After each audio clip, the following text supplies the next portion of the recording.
ಆಕಾಶವಾಣಿ ಮೈಸೂರು.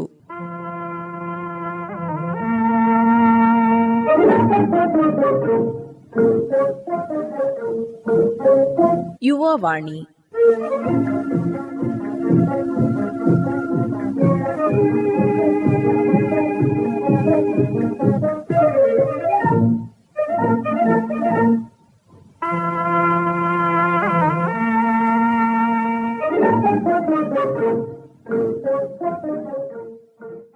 ಯುವ ಸ್ನೇಹಿತರೆ ನಮಸ್ಕಾರ. ಯುವವಾಣಿ ಕಾರ್ಯಕ್ರಮಕ್ಕೆ ಸ್ವಾಗತ. ಸ್ನೇಹಿತರೆ, ದ್ವಿತೀಯ ಪಿಯುಸಿ ವಿದ್ಯಾರ್ಥಿಗಳಿಗಾಗಿ ಪರೀಕ್ಷೆಗೆ ಸಿದ್ಧರಾಗೋಣ ಬನ್ನಿ ಸರಣಿ ಕಾರ್ಯಕ್ರಮದಲ್ಲಿ ಇಂದು ಸಮಾಜಶಾಸ್ತ್ರ ಅಂದರೆ ಸೋಷಿಯಾಲಜಿ ವಿಷಯದ ಪುನರಾವರ್ತನೆ ಮಾಡಲಿದ್ದಾರೆ ಮೈಸೂರು ಜಿಲ್ಲೆ ಬನ್ನೂರಿನ ಬಾಲಕಿಯರ ಸರ್ಕಾರಿ ಪದವಿ ಪೂರ್ವ ಕಾಲೇಜಿನ ಸಮಾಜಶಾಸ್ತ್ರ ಉಪನ್ಯಾಸಕರಾದ ಡಾಕ್ಟರ್ ಮಹದೇವಸ್ವಾಮಿ. ಕೇಳುಗರಿಗೆ ನಮಸ್ಕಾರ. ಇಂದಿನ ಯುವವಾಣಿ ಕಾರ್ಯಕ್ರಮಕ್ಕೆ ತಮ್ಮೆಲ್ಲರಿಗೂ ಪ್ರೀತಿಯ ಸ್ವಾಗತ. ದ್ವಿತೀಯ ಪಿಯುಸಿ ಪರೀಕ್ಷಾ ಸಿದ್ಧತಾ ಸರಣಿ ಕಾರ್ಯಕ್ರಮದಲ್ಲಿ ಇಂದು ನಾವು ಆಯ್ಕೆ ಮಾಡಿಕೊಂಡಿರೋ ವಿಷಯ ಸಮಾಜಶಾಸ್ತ್ರ ಅಂದರೆ ಸೋಷಿಯಾಲಜಿ. ಈ ವಿಷಯದ ಬಗ್ಗೆ ನಮಗೆ ಹೆಚ್ಚಿನ ಮಾಹಿತಿ ಹಾಗೂ ಕಾರ್ಯಕ್ರಮದಲ್ಲಿ ಭಾಗವಹಿಸ್ತಾ ಇದ್ದಾರೆ ಮೈಸೂರು ಜಿಲ್ಲೆ ಬನ್ನೂರು ಹೋಬಳಿಯ ಬಾಲಕಿಯರ ಸರ್ಕಾರಿ ಪದವಿ ಪೂರ್ವ ಕಾಲೇಜಿನ ಉಪನ್ಯಾಸಕರಾದಂತಹ ಡಾಕ್ಟರ್ ಮಹದೇವಸ್ವಾಮಿ ಕೆ ಅವರು. ಅವ್ರನ್ನ ಕಾರ್ಯಕ್ರಮಕ್ಕೆ ಸ್ವಾಗತ ಕೋರ್ತಾ ಕಾರ್ಯಕ್ರಮ ಆರಂಭ ಮಾಡ್ತೀನಿ. ನಮಸ್ಕಾರ ಮಹದೇವಸ್ವಾಮಿ ಅವರೇ, ಕಾರ್ಯಕ್ರಮಕ್ಕೆ ಸ್ವಾಗತ. ಸರ್ ನಮಸ್ತೆ ಸರ್. ಮಹದೇವಸ್ವಾಮಿ ಅವರು ಎಷ್ಟು ವರ್ಷದ ಅನುಭವ? ಸರ್ 2009ರಲ್ಲಿ ನಾನು ಕೆಲಸಕ್ಕೆ ಸೇರಿಕೊಂಡಿದ್ದೀನಿ. 16 ವರ್ಷದ ಅನುಭವ ಇದೆ ಸರ್. ಓಕೆ. ಈಗ ನಿಮ್ಮ ಸೋಷಿಯಾಲಜಿ ಸಬ್ಜೆಕ್ಟ್ ಎಕ್ಸಾಮ್ ಯಾವತ್ತಿದೆ? March 16 sir. ನಿಮ್ಮ ಸೋಷಿಯಾಲಜಿ ಸಬ್ಜೆಕ್ಟ್ ಎಕ್ಸಾಮ್ ಯಾವತ್ತಿದೆ? ಮಾರ್ಚ್ 16. ಓಕೆ. ಸಮಯ ಬೆಳಿಗ್ಗೆ 10 ಗಂಟೆಯಿಂದ ಮಧ್ಯಾಹ್ನ 1 ಗಂಟೆ ತನಕ. ಓಕೆ. 1 ಗಂಟೆವರೆಗೆ 80 ಅಂಕಕ್ಕೆ ಬರೀಬೇಕು ಅಲ್ವಾ? ಹೌದು ಸರ್. ಇನ್ನು 20 ಅಂಕವನ್ನು ನೀವು ಆಗಲೇ ಕೂಡ ತರಗತಿಯಲ್ಲೇ ಕೊಟ್ಬಿಟ್ಟಿದ್ದೀರಿ.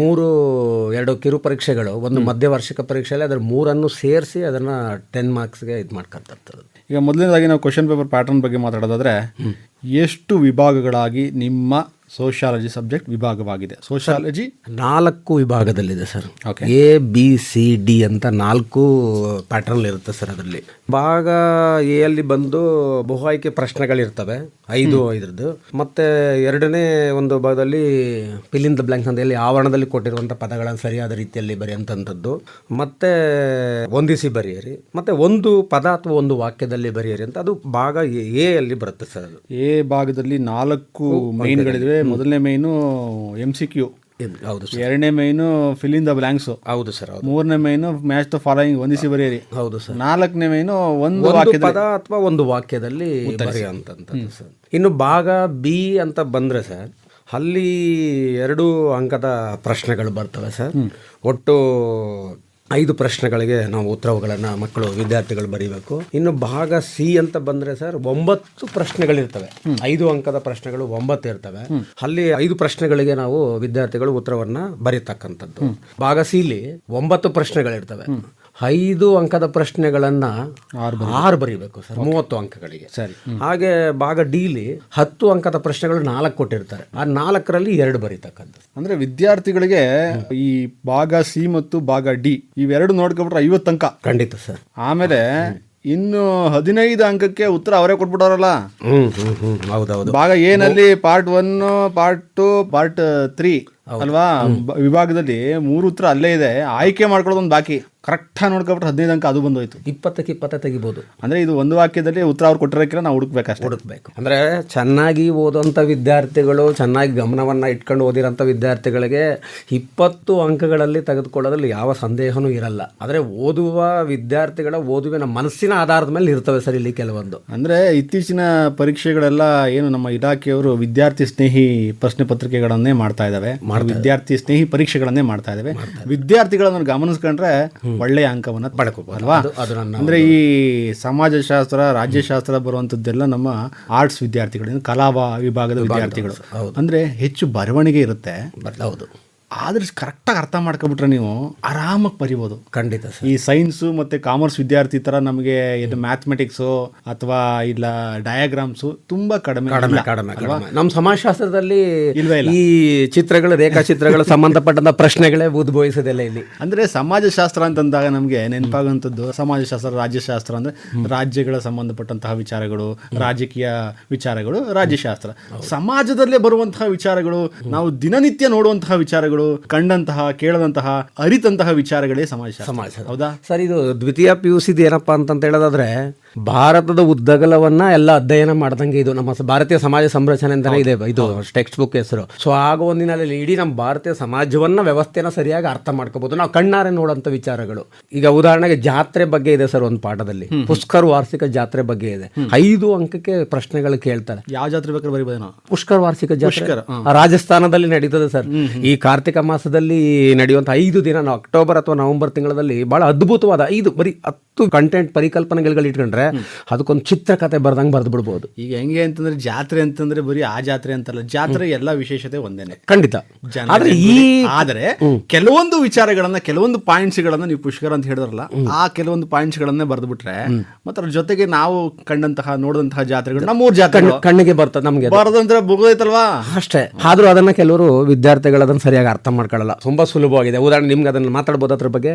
ಈಗ ಪುಷ್ಕರ್ ವಾರ್ಷಿಕ ಜಾತ್ರೆ ಬಗ್ಗೆ ಒಂದು ಟಿಪ್ಪಣಿ ಬರೀರಿ ಅಂತ ಕೊಡ್ತಾರೆ. ಪುಷ್ಕರ್ ವಾರ್ಷಿಕ ಜಾತ್ರೆ ಸಂಬಂಧಪಟ್ಟದೆ ಮೊದಲು ಅದು ಎಲ್ಲಿ ನಡೀತದೆ, ಯಾವ ಮಾಸದಲ್ಲಿ. ಉದಾಹರಣೆ ರಾಜಸ್ಥಾನದಲ್ಲಿ ನಡೀತದೆ, ಪುಷ್ಕರ್ ಸರೋವರದ ಬಳಿ ನಡೀತದೆ. ಅಕ್ಟೋಬರ್ ನವೆಂಬರ್ ತಿಂಗಳಲ್ಲಿ ಕಾರ್ತಿಕ ಮಾಸದಲ್ಲಿ ನಡೀತದೆ. ಈ ಪುಷ್ಕರ್ ವಾರ್ಷಿಕ ಜಾತ್ರೆ ವಿಶೇಷ ಏನಪ್ಪಾ ಅಂತಂದ ಹೇಳಿದ್ರೆ ಅಲ್ಲಿ ಒಂಟೆ, ದನ, ಮೇಕೆ ಇವೆಲ್ಲವುಗಳು ಸಂಬಂಧಪಟ್ಟದ ಮಾರೋದು ಕೊಳ್ಳೋದು ಇರುತ್ತದೆ. ಮೀಸೆಗಳ ಸ್ಪರ್ಧೆ ಇರ್ತದೆ. ಹೆಣ್ಣು ಮಕ್ಕಳು ಅಲ್ಲಿ ಆಟಿಕೆ ವಸ್ತುಗಳನ್ನ ತೆಗೆದುಕೊಳ್ಳಕ್ಕೆ ಮುಗಿ ಬೀಳುವಂತ ಒಂದು ಸನ್ನಿವೇಶಗಳು ಇರ್ತವೆ. ಇನ್ನು ಹುಣ್ಣಿಮೆ ದಿನ ಬ್ರಹ್ಮ ಬಂದು ಪುಷ್ಕರ್ ಸರೋವರದಲ್ಲಿ ಸ್ನಾನ ಮಾಡದ ಅಂತ ಒಂದು ನಂಬಿಕೆ ಇದೆ. ಆ ನಂಬಿಕೆಗೋಸ್ಕರ ಏನ್ ಮಾಡ್ತಾರೆ, ಅವತ್ತು ಸಾಕಷ್ಟು ಜನ ಸೇರ್ತಾರೆ. ಸಾಕಷ್ಟು ಜನ ಸೇರಿ ಅಲ್ಲಿ ಆ ಪುಷ್ಕರ್ ಸರೋವರದಲ್ಲಿ ಸ್ನಾನವನ್ನ ಮಾಡ್ತಾರೆ. ಇಷ್ಟು ಅಂಶಗಳನ್ನ ಇಟ್ಕೊಂಡು ಈಗ ನಾನು ಹೇಳಿದ್ನಲ್ಲ ಕತೆಗೆ, ಅದು ಚಿತ್ರಕಥೆ ಬರೆದ್ರೆ 5 ಅಂಕಗಳು ಸರ್. ಓಕೆ, ಈಗ ಅದ್ರ ಬಗ್ಗೆ ನಾವು ಮಾತಾಡೋಣ. ಈಗ ಕ್ವೆಶ್ಚನ್ ಪೇಪರ್ ಪ್ಯಾಟರ್ನ್ ಬಗ್ಗೆ ಹೇಳಿದ್ರಿ, ಬ್ಲೂ ಪ್ರಿಂಟ್ ಬಹಳ ಮುಖ್ಯ ಆಗುತ್ತೆ.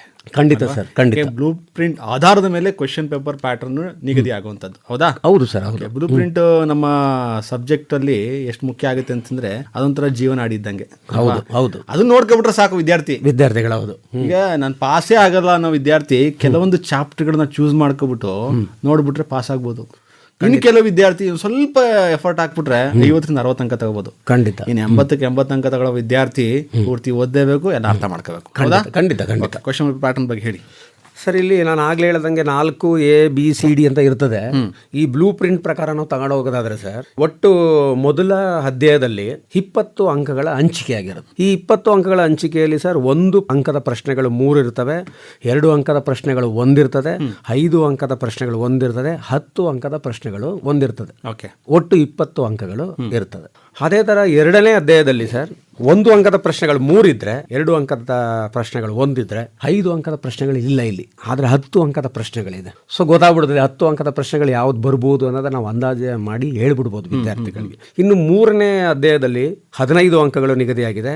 1 ಅಂಕದ ಪ್ರಶ್ನೆಗಳು 3 ಇದ್ರೆ, 2 ಅಂಕದ ಪ್ರಶ್ನೆಗಳು 1 ಇದ್ರೆ, 5 ಅಂಕದ ಪ್ರಶ್ನೆಗಳು 2 ಇದೆ. ಒಟ್ಟು 15 ಅಂಕಗಳು ನಿಗದಿಯಾಗಿದೆ. ಇನ್ನು ಭಾರತದಲ್ಲಿ ಕುಟುಂಬ ಅಧ್ಯಾಯ 4 ಇದೆ.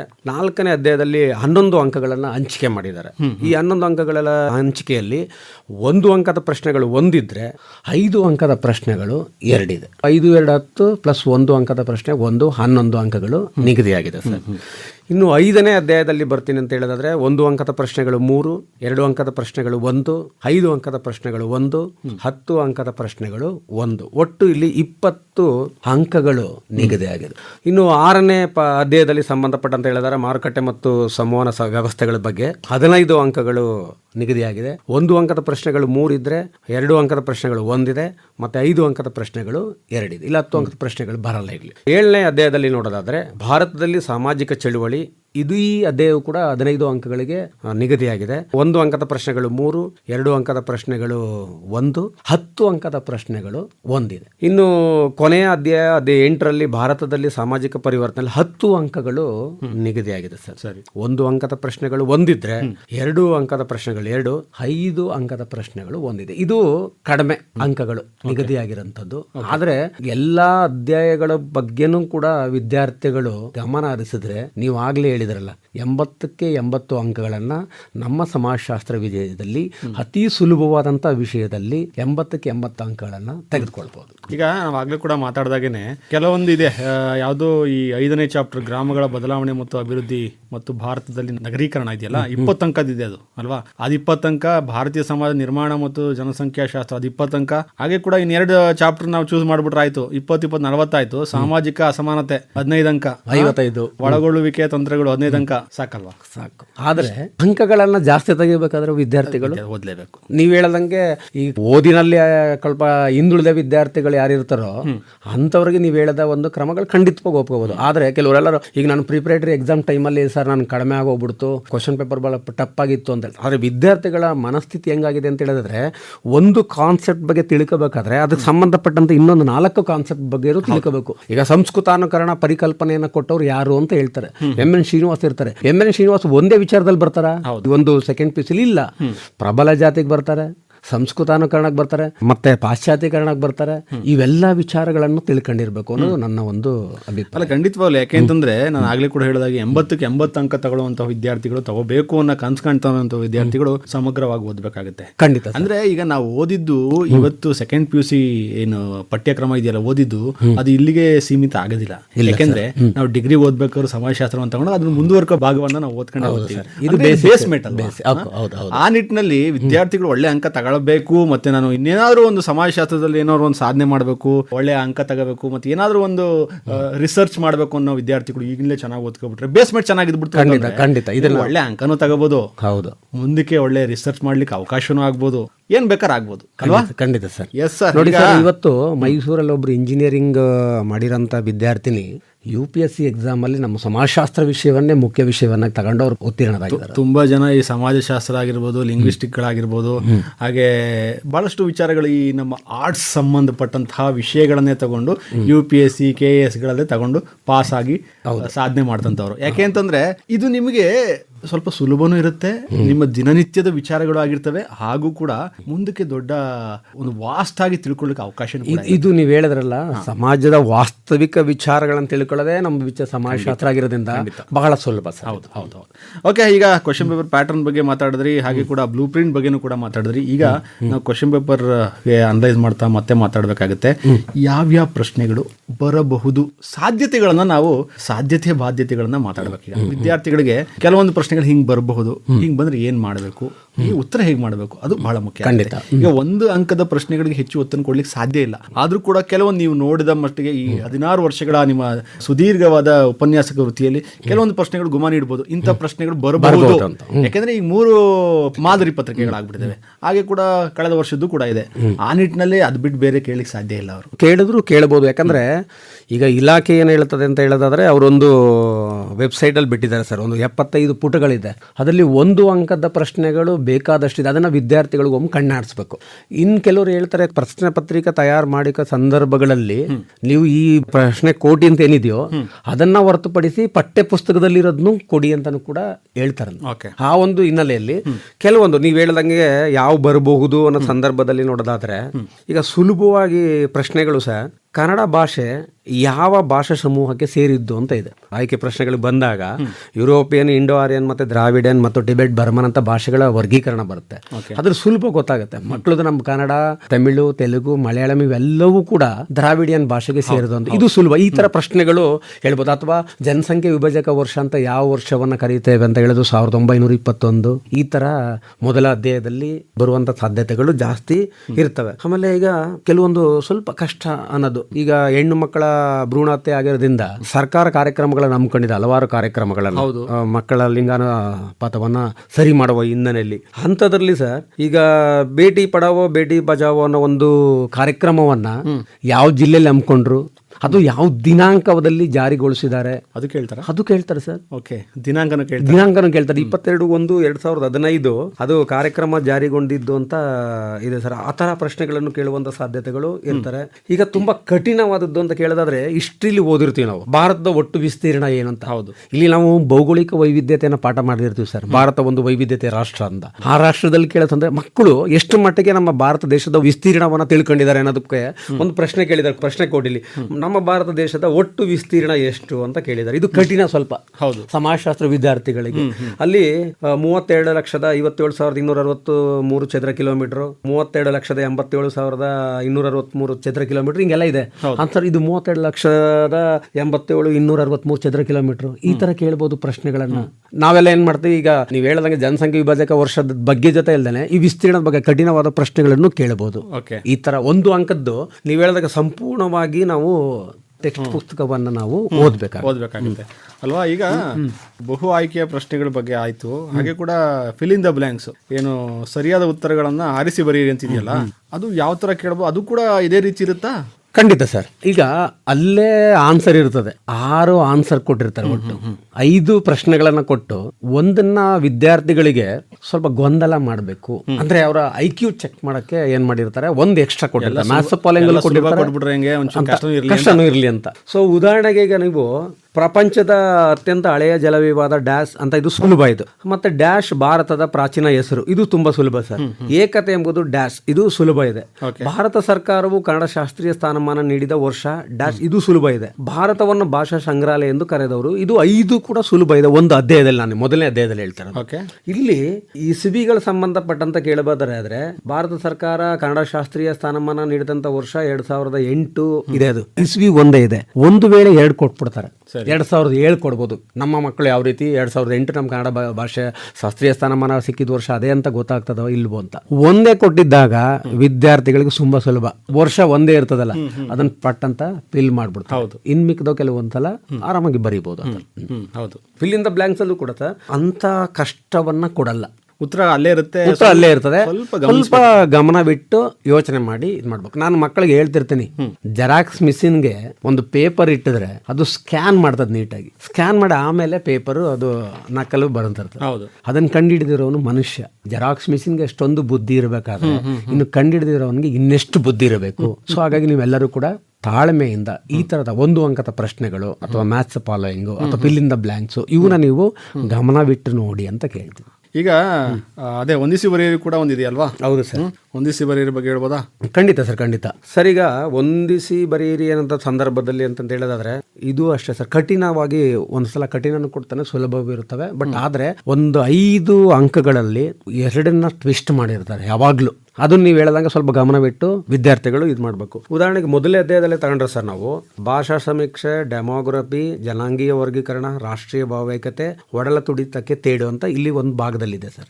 ಇಲ್ಲಿ ಈ ಕಡೆ ಬಲಭಾಗದಲ್ಲಿ ಮಂಜುನಾಥ ಅದ್ದೆ, ಗ್ರಿಯರ್ಸನ್, ಡಾಕ್ಟರ್ ಸಂಪೂರ್ಣಾನಂದ ಸಮಿತಿ, ಅಚಿಲಿ ಗಿಲಿಯಾರ್ಡ್, BS ಗುಹಾ ಅಂತಿದೆ ಸರ್. ಇಲ್ಲಿ ಭಾಷಾ ಸಮೀಕ್ಷೆ ಅಂತ ಬಂದಾಗ ನಾವು ವಿದ್ಯಾರ್ಥಿಗಳಿಗೆ ಹೇಳಿರ್ತೀನಿ ನಾನು, ಭಾಷಾ ಸಮೀಕ್ಷೆಯನ್ನ ಮಾಡಿದವರು ಗ್ರಿಯರ್ಸನ್ 1652 ಭಾಷೆಗಳು ನಮ್ಮ ಭಾರತ ದೇಶದಲ್ಲಿದೆ ಅಂತ. ಈ ಭಾಷಾ ಸಮೀಕ್ಷೆ ಬಂದಾಗ ಇಲ್ಲಿ ಬಂತು ಯಾರು ಗ್ರಿಯರ್ಸನ್ ಆನ್ಸರ್. ಸುಲಭ ಇದೆ, ಗಮನಿಸಬೇಕು. ಮೊದಲು ಯಾವ ಪ್ರಶ್ನೆ ಇದೆ ಇದಕ್ಕೆ ಯಾವ್ದು ಸರಿ ಹೊಂದುತ್ತೆ ಅದನ್ನ ಅವರು ಕರೆಕ್ಟ್ ಆಗಿ ನೋಡ್ಕೊಂಡು ಹೋಗ್ಬೇಕು. ನಮ್ಮ ವಿದ್ಯಾರ್ಥಿಗಳು ಏನ್ ಮಾಡ್ತಾರೆ ಅಂತ ಹೇಳಿದ್ರೆ ಮೊದಲನೇ ಪೇಜಲ್ಲಿ ಎಲ್ಲ ಬಿಟ್ಟೇ ಬಿಡ್ತಾರೆ ಸರ್ ಕಾಲಿನ. ಫಸ್ಟ್ 5 ಅಂಕಗಳು 10 ಅಂಕಗಳು 20 ಅಂಕಗಳು ಎಲ್ಲ ಬರೀತಾ ಇರ್ತಾರೆ. ಇದು ಆಮೇಲೆ ಕೊನೆಗೆ ಇಟ್ಕೊಂಡ್ಬಿಡ್ತಾರೆ. ನಾನು ಹೇಳ್ತೀನಿ ನಿಮ್ಗೆ ಯಾವ ಪ್ರಶ್ನೆಗಳು ಗೊತ್ತು ಮೊದಲು ಅದನ್ನ ಬರೆದು ಬಿಡ್ರಪ್ಪ. ನೀವು ನಿಮ್ಮ ಸ್ನೇಹಿತರನ್ನ ದಯಮಾಡಿ ಸನ್ನೆ ಮಾಡಿ ಕೇಳಿಬಿಡಿ ಅಂತ ಹೇಳ್ತೇನೆ ಸರ್. ಯಾಕಂದ್ರೆ CC ಕ್ಯಾಮ್ರಾ ಇರ್ತದೆ, ಇಡೀ ಸೆಂಟ್ರಲ್ ಯಾರು ಎಕ್ಸಾಮ್ ಬರಿತಾ ಇರ್ತಾರೆ ಅದನ್ನ ನೋಡ್ತಾರೆ. ವಿದ್ಯಾರ್ಥಿಗಳು ಹೇಳ್ತೀನಿ, ನೀವು ದಾನ ಮಾಡ್ಬೇಕಾದ್ರೆ ಬೇರೆ ಮಾಡಿ ದಾನನ. ನೀವು ಬರೆಯುವಂತ ಉತ್ತರ ಪತ್ರಿಕೆ, ಪ್ರಶ್ನೆ ಪತ್ರಿಕೆ, ನಿಮ್ಮ ಪೆನ್ನು ಇಷ್ಟೇ ಗಮನದಲ್ಲಿ. ಅಕ್ಕಪಕ್ಕ ಯಾರಿದ್ದಾರೆ, ಯಾರು ಓಡಾಡ್ತಾ ಇದ್ದಾರೆ, ಅವ್ ಯಾವ್ದ್ರ ಮೇಲೂ ಗಮನ ಇಟ್ಕೊಬಿಡಿ. ಆ ಕಾನ್ಸಂಟ್ರೇಷನ್ ಹಾಳು ಮಾಡ್ತು ಅಂತ ಹೇಳಿದ್ರೆ ಓದಿರೋ ವಿಚಾರಗಳೆಲ್ಲವೂ ಕೂಡ ಮಾರ್ಕ್ಸ್. ಸೊ ಈಗ ನೋಡಿ, ಭಾಷಾ ಸಮೀಕ್ಷೆ ಅಂತ ಬಂದಾಗ ಗ್ರಿಯರ್ಸನ್ ಬರ್ತಾರೆ, ಡೆಮೋಗ್ರಫಿ ಬಂದಾಗ ಅಚಿಲಿ ಗಿಲಿಯಾರ್ಡ್ ಬರ್ತಾರೆ, ಜನಾಂಗೀಯ ವರ್ಗೀಕರಣ BS ಗುಹಾ ಬರ್ತಾರೆ, ರಾಷ್ಟ್ರೀಯ ಭಾವೈಕ್ಯತೆ ಸಂಪೂರ್ಣಾನಂದ ಸಮಿತಿ ಬರ್ತಾರೆ, ಒಡಲ ತುಡಿತಕ್ಕೆ ತೇಡು ಮಂಜುನಾಥ ಅದೇ ಬರುತ್ತೆ. ಓಕೆ, ಈಗ ನೀವು ಹೊಂದಿಸಿ ಬರೀ ನಾನು ಗಮನಿಸಿದಾಗ ಯಾರು ಅದನ್ನ ಗುರುತಿಸಿದ್ರು, ಯಾರು ಅದನ್ನ ಕಂಡುಹಿಡಿದ್ರು ಅದ್ರ ಬಗ್ಗೆ ಕೇಳುವಂತದ್ದು ಇಲ್ಲ, ಎಲ್ಲ ಮಿಕ್ಸ್ ಮಾಡಿ ಎಲ್ಲ ಮಿಕ್ಸ್ ಇರ್ತದೆ ಸರ್. ಎಲ್ಲ ಮಿಕ್ಸ್ ಇರ್ತದೆ. ಇಂಥದ್ದೇ ಪರಿಕಲ್ಪನೆಗಳಿರ್ತವೆ, ಇಸ್ವಿ ಇರ್ತದೆ, ಹೇಳ್ದವ್ರು ಯಾರು ಅಂತ ಒಂದೊಂದು ಪದದಲ್ಲಿ. ಈಗ ಪ್ರಬಲ ಜಾತಿ MN ಶ್ರೀನಿವಾಸ್, ಪಾಶ್ಚಾತ್ಯಕರಣ MN ಶ್ರೀನಿವಾಸ್, ಬಾರ್ಬಿ ಗೊಂಬೆ ಒಂದು ಜಾಗತಿಕ ಪ್ರಜೆ, ಆ ತರ ಕಾನ್ಸೆಪ್ಟ್ಗಳಲ್ಲೂ ಇರ್ತವೆ ಸರ್ ಪ್ರಶ್ನೆ. ಆಯ್ತು. ಈಗ ಒಂದು ವಾಕ್ಯದಲ್ಲಿ ಉತ್ತರಿಸಿ ಅಂತಿದೆಯಲ್ಲ, ಅದು ಒಂದೇ ಪದ ಅಥವಾ ಒಂದು ವಾಕ್ಯ ಬೇಕು, ಹೆಂಗೆ ಅದು? ಖಂಡಿತ ಸರ್. ಈಗ ಒಂದು ಪದನೂ ಬರಿಬೋದು ನಮ್ಮ ಸಮಾಜಶಾಸ್ತ್ರದಲ್ಲಿ ಮಾತ್ರ, ಒಂದು ವಾಕ್ಯದಲ್ಲೂ ಕೂಡ ಬರಿಬೋದು. ಈಗ ಡೆಮೋಗ್ರಫಿ ಪದದ ಉತ್ಪತ್ತಿಯನ್ನು ತಿಳಿಸಿ ಅಂತ ಕೊಟ್ಟಾಗ ಡೆಮೋಸ್ ಮತ್ತು ಗ್ರಾಪನ್ ಎಂಬ ಪದದಿಂದ ಉಗಮಗೊಂಡಿದೆ ಅಂತ. ಓಕೆ. ಭಾರತಕ್ಕೆ ಕ್ರೈಸ್ತ ಧರ್ಮವನ್ನು ಪರಿಚಯಿಸಿದವರು ಯಾರು? ಸಂತ ಥಾಮಸ್ ಮತ್ತು ಬಾರ್ತಲೋಮಿಯೋ ಅಷ್ಟೇ. ಅದನ್ನ ಜಾಗತಿಕ ಪ್ರಜೆ ಅಂತ ಕರಿತೀವಿ. ಬಾರ್ಬಿ ಗೊಂಬೆ ಒಂದೇ ಪದ. ಜಾತಿ ಎಂಬ ಪದ ಯಾವ ಪದದಿಂದ ಉಗಮಗೊಂಡಿದೆ ಅಂತಂದ್ರೆ ಕಾಷ್ಟ ಎಂಬ ಪದದಿಂದ ಉಗಮಗೊಂಡಿದೆ. ಈಗ ಜಾತಿ ಎಂಬ ಪದ ಇಂಥದ್ರಿಂದ ಉಗಮಗೊಂಡಿದೆ ಅಂತ ಬರೆಯೋಗಿ ಬದಲು ಕಾಷ್ಟ ಅಂತ ಬರೆದ್ರು ಸಾಕು. ನಾವು ಮಕ್ಕಳಿಗೆ ನೀವು ಆಗ್ಲೇ ಹೇಳಿದ ವಿದ್ಯಾರ್ಥಿ ಸ್ನೇಹಮಯವಾಗಿ ಅಂತ ಪ್ರಶ್ನೆ ಪತ್ರಿಕೆಗಳು, ಇದು ಒಂದು ಪದ ಅಥವಾ ಒಂದು ವಾಕ್ಯ ಅಂತ ಕೊಟ್ಟರೆ ಇದೇ ಒಂದು ಕಾರಣಕ್ಕಾಗಿ. ಅಷ್ಟು ಪೂರ್ತಿ ಬರೆಯೋಕ್ಕಾಗದೇ ಇದ್ರೂ ಕೂಡ ಕಾಷ್ಟ ಎಂಬ ಪದದಿಂದ ಬಂದಿದೆ ಅಂತ. ಓಕೆ. ಈಗ ಒಂದು ಅಂಕದ ಬಗ್ಗೆ ನಾವು ಹೆಚ್ಚು ಕಾನ್ಸಂಟ್ರೇಷನ್ ಮಾಡೋದು ಬೇಡ, ಯಾಕಂದ್ರೆ ಇಡೀ ಪುಸ್ತಕವನ್ನೇ ಓದಬೇಕಾಗುತ್ತೆ, ಎಲ್ಲೆಲ್ಲಿ ಯಾವ್ದು ಬರುತ್ತೆ ಅನ್ನೋದು ಗೊತ್ತಾಗಲ್ಲ. ಅದು ಕೆಲವೊಂದು ವಿಚಾರಗಳನ್ನ ಹೇಳಿದ್ರಿ, ಹೆಂಗ್ ಬರುತ್ತೆ, ಯಾವ್ದು ಬರುತ್ತೆ, ಹೆಂಗ್ ಬರಿಬೇಕು ಅಂತ ಹೇಳಿ. ಈಗ ಭಾಗ ಬಿಗ್ ಬಂದ್ಬಿಟ್ರೆ 2 ಅಂಕದ ಪ್ರಶ್ನೆಗಳು ಅಲ್ವಾ? ಯಾವ್ಯಾವ್ದು 2 ಅಂಕದ ಪ್ರಶ್ನೆಗಳು ಬರಬಹುದು, ಬಂದ್ರೆ ಹೇಗೆ ಉತ್ತರ ಕೊಡಬೇಕು, 2ರಿಂದ 3 ವಾಕ್ಯಗಳು ಉತ್ತರಿಸಿ ಅಂತ ಹೇಳ್ತಾರೆ. ಅದು ಹೆಂಗೆ, ಅದನ್ನ ಹೇಳಿ ಸರ್. ಈಗ ಮೊದಲನೇ ಅಧ್ಯಾಯದಲ್ಲಿ ನೋಡೋದಾದ್ರೆ ಕ್ರೈಸ್ತ ಧರ್ಮದ 2 ಪಂಗಡಗಳನ್ನು ವಿವರಿಸಿ. ಧರ್ಮಗಳೇ 4 ಧರ್ಮಗಳಿದೆ: ಬೌದ್ಧ ಧರ್ಮ, ಕ್ರೈಸ್ತ ಧರ್ಮ, ಇಸ್ಲಾಂ ಧರ್ಮ. ಉಪ ಪಂಗಡಗಳಿದೆ, ಪಂಗಡಗಳನ್ನು ವಿವರಿಸಿ ಅಂತ ಕೇಳ್ತಾರೆ. ಅದು 2 ಅಂಕಗಳಿಗೆ ಕೇಳುವಂತ ಪ್ರಶ್ನೆಗಳು. 2 ಹಿಂದೂ ಮಹಾಕಾವ್ಯಗಳನ್ನ ಹೆಸರಿಸಿ ಅಂತ ಕೇಳಬಹುದು, 2 ಅಂಕಗಳಿಗೆ. ಸುಲಭವಾಗಿರುವಂತ ಪ್ರಶ್ನೆಗಳು. ಅಥವಾ ಭಾರತದ 1-2 ಪ್ರಾಚೀನ ಹೆಸರುಗಳನ್ನ ಬರೀರಿ ಅಂತ ಕೇಳಬಹುದು. ಅಥವಾ ಪ್ರಾಂತೀಯವಾದ ಎಂದರೇನು ಅಂತ ಕೇಳಬಹುದು, ಕೋಮುವಾದ ಎಂದರೇನು ಅಂತ ಕೇಳಬಹುದು, ಭಾಷಾವಾದ ಎಂದರೇನು ಕೇಳಬಹುದು. ಇವು ಮೊದಲೇ ಅಧ್ಯಾಯದಲ್ಲಿ ಬರುವಂತ ಪ್ರಶ್ನೆಗಳು. ಆಮೇಲೆ 2ನೇ ಅಧ್ಯಾಯದಲ್ಲಿ ಬಂದ್ರೆ ಸರ್ ಜಾತಿ ಎಂದರೆ ಏನು ಅಂತ ಕೇಳಬಹುದು. ಕರ್ನಾಟಕದ 2 ಪ್ರಬಲ ಜಾತಿಗಳು ಕೇಳಬಹುದು. ಅಥವಾ ಪರಿಶಿಷ್ಟ ಜಾತಿಯವರ 2 ಸಮಸ್ಯೆಗಳನ್ನ ಕೇಳಿ ಅಂತ ಹೇಳ್ಬಹುದು. ಕೆನೆಪದರ ಎಂದರೆ ಏನು ಅಂತ ಕೇಳಬಹುದು. ಈ ತರ 2ನೇ ಅಧ್ಯಾಯದಲ್ಲಿ. ಇನ್ನು 3ನೇ ಅಧ್ಯಾಯದಲ್ಲಿ ಬಂತು ಅಂತ ಹೇಳೋದಾದ್ರೆ ಲಿಂಗತ್ವ ಅಂದ್ರೆ ಏನು ಅಂತ ಕೇಳಬಹುದು. ಲಿಂಗ ತಾರತಮ್ಯತೆ ಅಂದ್ರೆ ಏನು ಹೇಳ್ಬಹುದು. ನಿಶ್ಚಯಾತ್ಮಕ ಕ್ರಿಯೆ ಅಂದ್ರೆ ಏನು ಅಂತ ಕೇಳಬಹುದು. ಮಹಿಳಾ ಸಬಲೀಕರಣ ಅಂದ್ರೆ ಏನು ಅಂತ ಕೇಳಬಹುದು. ಅಂಬೇಡ್ಕರ್ ಅವರ ತ್ರಿವಳಿ ಸೂತ್ರಗಳನ್ನ ತಿಳಿಸಿ ಅಂತ ಕೇಳಬಹುದು. ಆಮೇಲೆ ಏನು ಅಂಬೇಡ್ಕರ್ ಅವರ ತ್ರಿವಳಿ ಸೂತ್ರ? ಶಿಕ್ಷಣ, ಸಂಘಟನೆ, ಹೋರಾಟ. ಸಾಕಷ್ಟೇ 2 ಅಂಕದ ಪ್ರಶ್ನೆಗಳು. ವಿವರಿಸೋ ಅವಶ್ಯಕತೆ ಇಲ್ಲ. ರಾಜ್ಯಶಾಸ್ತ್ರದಲ್ಲೂ ಇದೆ, ಬಹಳ ಸುಲಭ. ವಿವರಣೆ ಮಾಡಂಗಿಲ್ಲ ಸರ್. 2 ಅಂಕದ ಪ್ರಶ್ನೆಗಳಿಗೆ ಎಲ್ಲೂ ಕೂಡ ವಿವರಣೆ ಮಾಡಬೇಕು. ವ್ಯಾಖ್ಯಾನಿಸಿ ಅಂದ್ರೆ ಜಾತಿ ಅಂದರೆ ಏನೋ ಬಗ್ಗೆ ಒಂದು ಬರಿಬೇಕಾ ತರ ಇದ್ರೆ ಅದನ್ನ ಮಾತ್ರ ಬರಿಬೇಕಾ ಅಷ್ಟೇ. ಇನ್ನು 4ನೇ ಅಧ್ಯಾಯದಲ್ಲಿ ಬಂದಂದ್ರೆ ಬಹಳ ಸುಲಭ ಸರ್. ಇದು 4ನೇ ಅಧ್ಯಾಯ ತುಂಬಾ ಚಿಕ್ಕ ಅಧ್ಯಾಯ ಸರ್. ನಮ್ಮ ಸೆಕೆಂಡ್ PUC ಇದು ಅವಿಭಕ್ತ ಕುಟುಂಬದ ಬಗ್ಗೆ ಬಹಳ ಅದ್ಭುತವಾಗಿದೆ ಪಾಠ. ಅವಿಭಕ್ತ ಕುಟುಂಬ ಎಂದರೆ ಏನು ಅಂತ ವ್ಯಾಖ್ಯಾನಿಸಿ ಅಂತ ಕೇಳಬಹುದು. ಅಥವಾ ಅವಿಭಕ್ತ ಕುಟುಂಬದ 2 ಅನುಕೂಲಗಳು ಕೇಳಬಹುದು. ಅಥವಾ 2 ಅನುಕೂಲ ಅನಾನುಕೂಲಗಳು ಕೇಳಬಹುದು. ಪ್ರಕಾರಗಳು ಕೇಳಬಹುದು. ತರವಾಡು ಎಂದರೆ ಏನು ಅಂತ ಕೇಳಬಹುದು. ಇಲ್ಲಂ ಅಂದ್ರೆ ಏನು ಅಂತ ಕೇಳಬಹುದು. ತರವಾಡು ಅಂದ್ರೆ ಸರ್ ಕೇರಳದ ನಂಬೂದಿರಿ ಬ್ರಾಹ್ಮಣರ ಮಾತು ಪ್ರಧಾನ ಕುಟುಂಬ ವ್ಯವಸ್ಥೆಯನ್ನ ನಾವು ತರವಾಡು ಅಂತ ಕೇಳ್ತೀವಿ. ಕೇರಳದ ನಾಯರ್ ಜನಾಂಗದ ಮಾತು ಪ್ರಧಾನ ಕುಟುಂಬ ವ್ಯವಸ್ಥೆಯನ್ನ ತರವಾಡು ಅಂತ ಕರಿತೀವಿ. ಇಲ್ಲಂ ಅಂತಂದ್ರೆ ಕೇರಳದ ನಂಬೂದಿರಿ ಬ್ರಾಹ್ಮಣರ ಪಿತೃ ಪ್ರಧಾನ ಕುಟುಂಬ ವ್ಯವಸ್ಥೆಯನ್ನ ಇಲ್ಲಂ ಅಂತ ಕರಿತೀವಿ ಸರ್. ಇದು ಇನ್ನು 5ನೇ ಅಧ್ಯಾಯದಲ್ಲಿ ಸರ್ 2 ಅಂಕದ ಪ್ರಶ್ನೆಗಳು ಸಂಬಂಧಪಟ್ಟಂತ ಹೇಳೋದಾದ್ರೆ ಪ್ರಮುಖವಾಗಿ ಗ್ರಾಮ ಸಮುದಾಯ ಎಂದರೇನು, ಗ್ರಾಮ 2 ಲಕ್ಷಣಗಳನ್ನು ತಿಳಿಸಿ ಅಂತ ಕೇಳಬಹುದು. ಅಥವಾ ಸಾಮಾಜಿಕ ಸಮೈಕ್ಯತೆ ಅಂದ್ರೆ ಏನು ಅಂದ್ರೆ ಗ್ರಾಮದಲ್ಲಿ ಒಂದೇ ರೀತಿ ಆಚಾರ ವಿಚಾರ ರೂಢಿ ನಿಯಮಗಳು ಪದ್ಧತಿಗಳು ಎಲ್ಲ ಇರುತ್ತೆ, ಅದನ್ನೇ ಸಾಮಾಜಿಕ ಸಮೈಕ್ಯತೆ ಅಂತೀವಿ. ಈಗ ಯಾರು ಹಬ್ಬ ಮಾಡೋದು ಒಂದೇ ತರದ್ದು ಮಾಡ್ತಾರೆ. ಈಗ ದೀಪಾವಳಿ ಸಂದರ್ಭಗಳಲ್ಲಿ ನಮ್ಮ ಚಾಮರಾಜನಗರ ಸೈಡ್ ಅಲ್ಲಿ ಬರೀ ಇಡ್ಲಿ ಬೆಳಿಗ್ಗೆ ಹೊತ್ತು ಇದೆಲ್ಲ ಇದು ಮಾಡ್ತಾರಲ್ಲ, ಆ ತರ ಅದನ್ನೇ ದೋಸೆ ಇಡ್ಲಿ ಇದೇ ತಿಂಡಿ ನಮ್ಗೆ ಆ ಟೈಮಲ್ಲೆಲ್ಲ ಈಗಲೂ ಒಂದೊಂದು ಪದ್ಧತಿಗಳು ಮಾಡ್ತಾರೆ.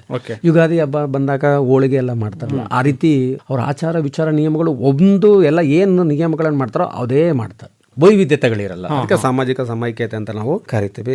ಆಮೇಲೆ ರೈತರ ಆತ್ಮಹತ್ಯೆಗೆ ಒತ್ತಡಕಾರಗಳು ಯಾವ್ಯಾವು ಅಂತ ಕೇಳ್ಬೋದು 2 ಅಂಕದ ಪ್ರಶ್ನೆಗೆ. ಈ ತರ ಪ್ರಮುಖವಾದ ನಬಾರ್ಡನ್ನ ವಿಸ್ತರಿಸಿ ಅಂತ ಬರೋದು, ಕೃಷಿ ಗ್ರಾಮೀಣ ಅಭಿವೃದ್ಧಿ ಬ್ಯಾಂಕ್ ಬರುತ್ತಲ್ಲ, 2 ಅಂಕಗಳಿಗೆ ವಿಸ್ತರಿಸಿ ಅಂತ ಬರ್ಬೋದು ಸರ್.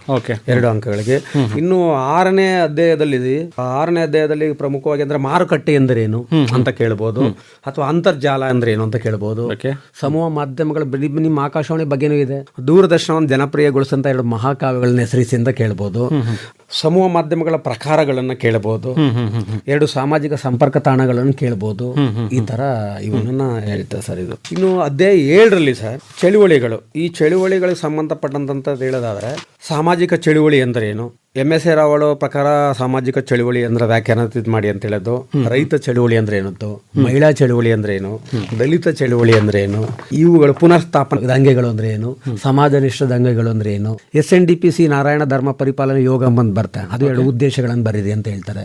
ಒಂದೇ ದೇವರು, ಒಂದೇ ಧರ್ಮ, ಒಂದೇ ಇರ್ತದೆ ಸರ್, ಶುದ್ಧತೆ ಕಾಪಾಡೋದು, ಆ ವಿಚಾರನೂ ಕೂಡ ಇರ್ತವೆ. ಅಂಬೇಡ್ಕರ್ ಅವರ ದಲಿತ ಆಂದೋಲನ ಚಳವಳಿಗೆ ಇಲ್ಲೂ ಕೂಡ 3 ತತ್ವಗಳು ಬರುತ್ತೆ, ಅದರ ಸಂಬಂಧಪಟ್ಟಂತೆ ಕೇಳಬಹುದು. ಭಾರತ ಯಾವ್ದಾದ್ರು 2 ಮಹಿಳಾ ಸಂಘಟನೆಗಳನ್ನ ಹೆಸರಿಸಿ ಅಂತ ಕೇಳಬಹುದು, ಜನತಾ ವಿಪ್ಲವ ಅಂತ ಕೇಳಬಹುದು. ಇನ್ನು ಅಧ್ಯಾಯ 8ರಲ್ಲಿ 2 ಅಂಕದ ಪ್ರಶ್ನೆಗಳು ಸಾಮಾನ್ಯವಾಗಿ ಬರುವಂತ ಜಾಸ್ತಿ ಬರೋದಂಥದ್ದು ಈ ಸಂಸ್ಕೃತಾನುಕರಣ ಎಂದರೇನು, ಪಾಶ್ಚಾತ್ಯೀಕರಣ ಅಂದ್ರೆ ಏನು, ಆಧುನೀಕರಣ ಅಂದ್ರೆ ಏನು, ಜಾಗತೀಕರಣ ಅಂದ್ರೆ ಏನು, ಇವು 4 ಕಾನ್ಸೆಪ್ಟ್ ಅಲ್ಲಿ ಇರೋದು. ಸೊ ಅವು 4 ಕಾನ್ಸೆಪ್ಟ್ಗಳಲ್ಲಿ ಯಾವ್ದೋ 2 ಅಂಕಗಳ ಪ್ರಶ್ನೆಗಳು ಬರುವ ಸಂದರ್ಭಗಳಲ್ಲಿ ಸಂಸ್ಕೃತಾನುಕರಣ, ಪಾಶ್ಚಾತ್ಯೀಕರಣ, ಆಧುನೀಕರಣ, ಜಾಗತೀಕರಣ ಇವು ಕೇಳಬಹುದು. ಟೀಕೆಗಳನ್ನು ಕೇಳ್ತಾರೆ, ಸಂಸ್ಕೃತಾನುಕರಣದ 2 ಟೀಕೆಗಳನ್ನ ಬರೀರಿ, ಪಾಶ್ಚಾತ್ಯೀಕರಣದ 2 ಟೀಕೆಗಳನ್ನ ಬರೀರಿ ಅಂತ ಇರುತ್ತೆ ಸರ್. ಭಾಗ ಸಿ ಬಹಳ ಮುಖ್ಯ ನಮಗೆ, ಭಾಗ ಸಿ ಮತ್ತೆ ಭಾಗ ಡಿ. ಹೌದು, ಯಾಕೆಂದ್ರೆ 30 ಅಂಕ ಕ್ಯಾರಿ ಮಾಡ್ತಾ ಇದೆ, 5 ಅಂಕದ ಪ್ರಶ್ನೆಗಳಿದು, 6 ಪ್ರಶ್ನೆಗಳು.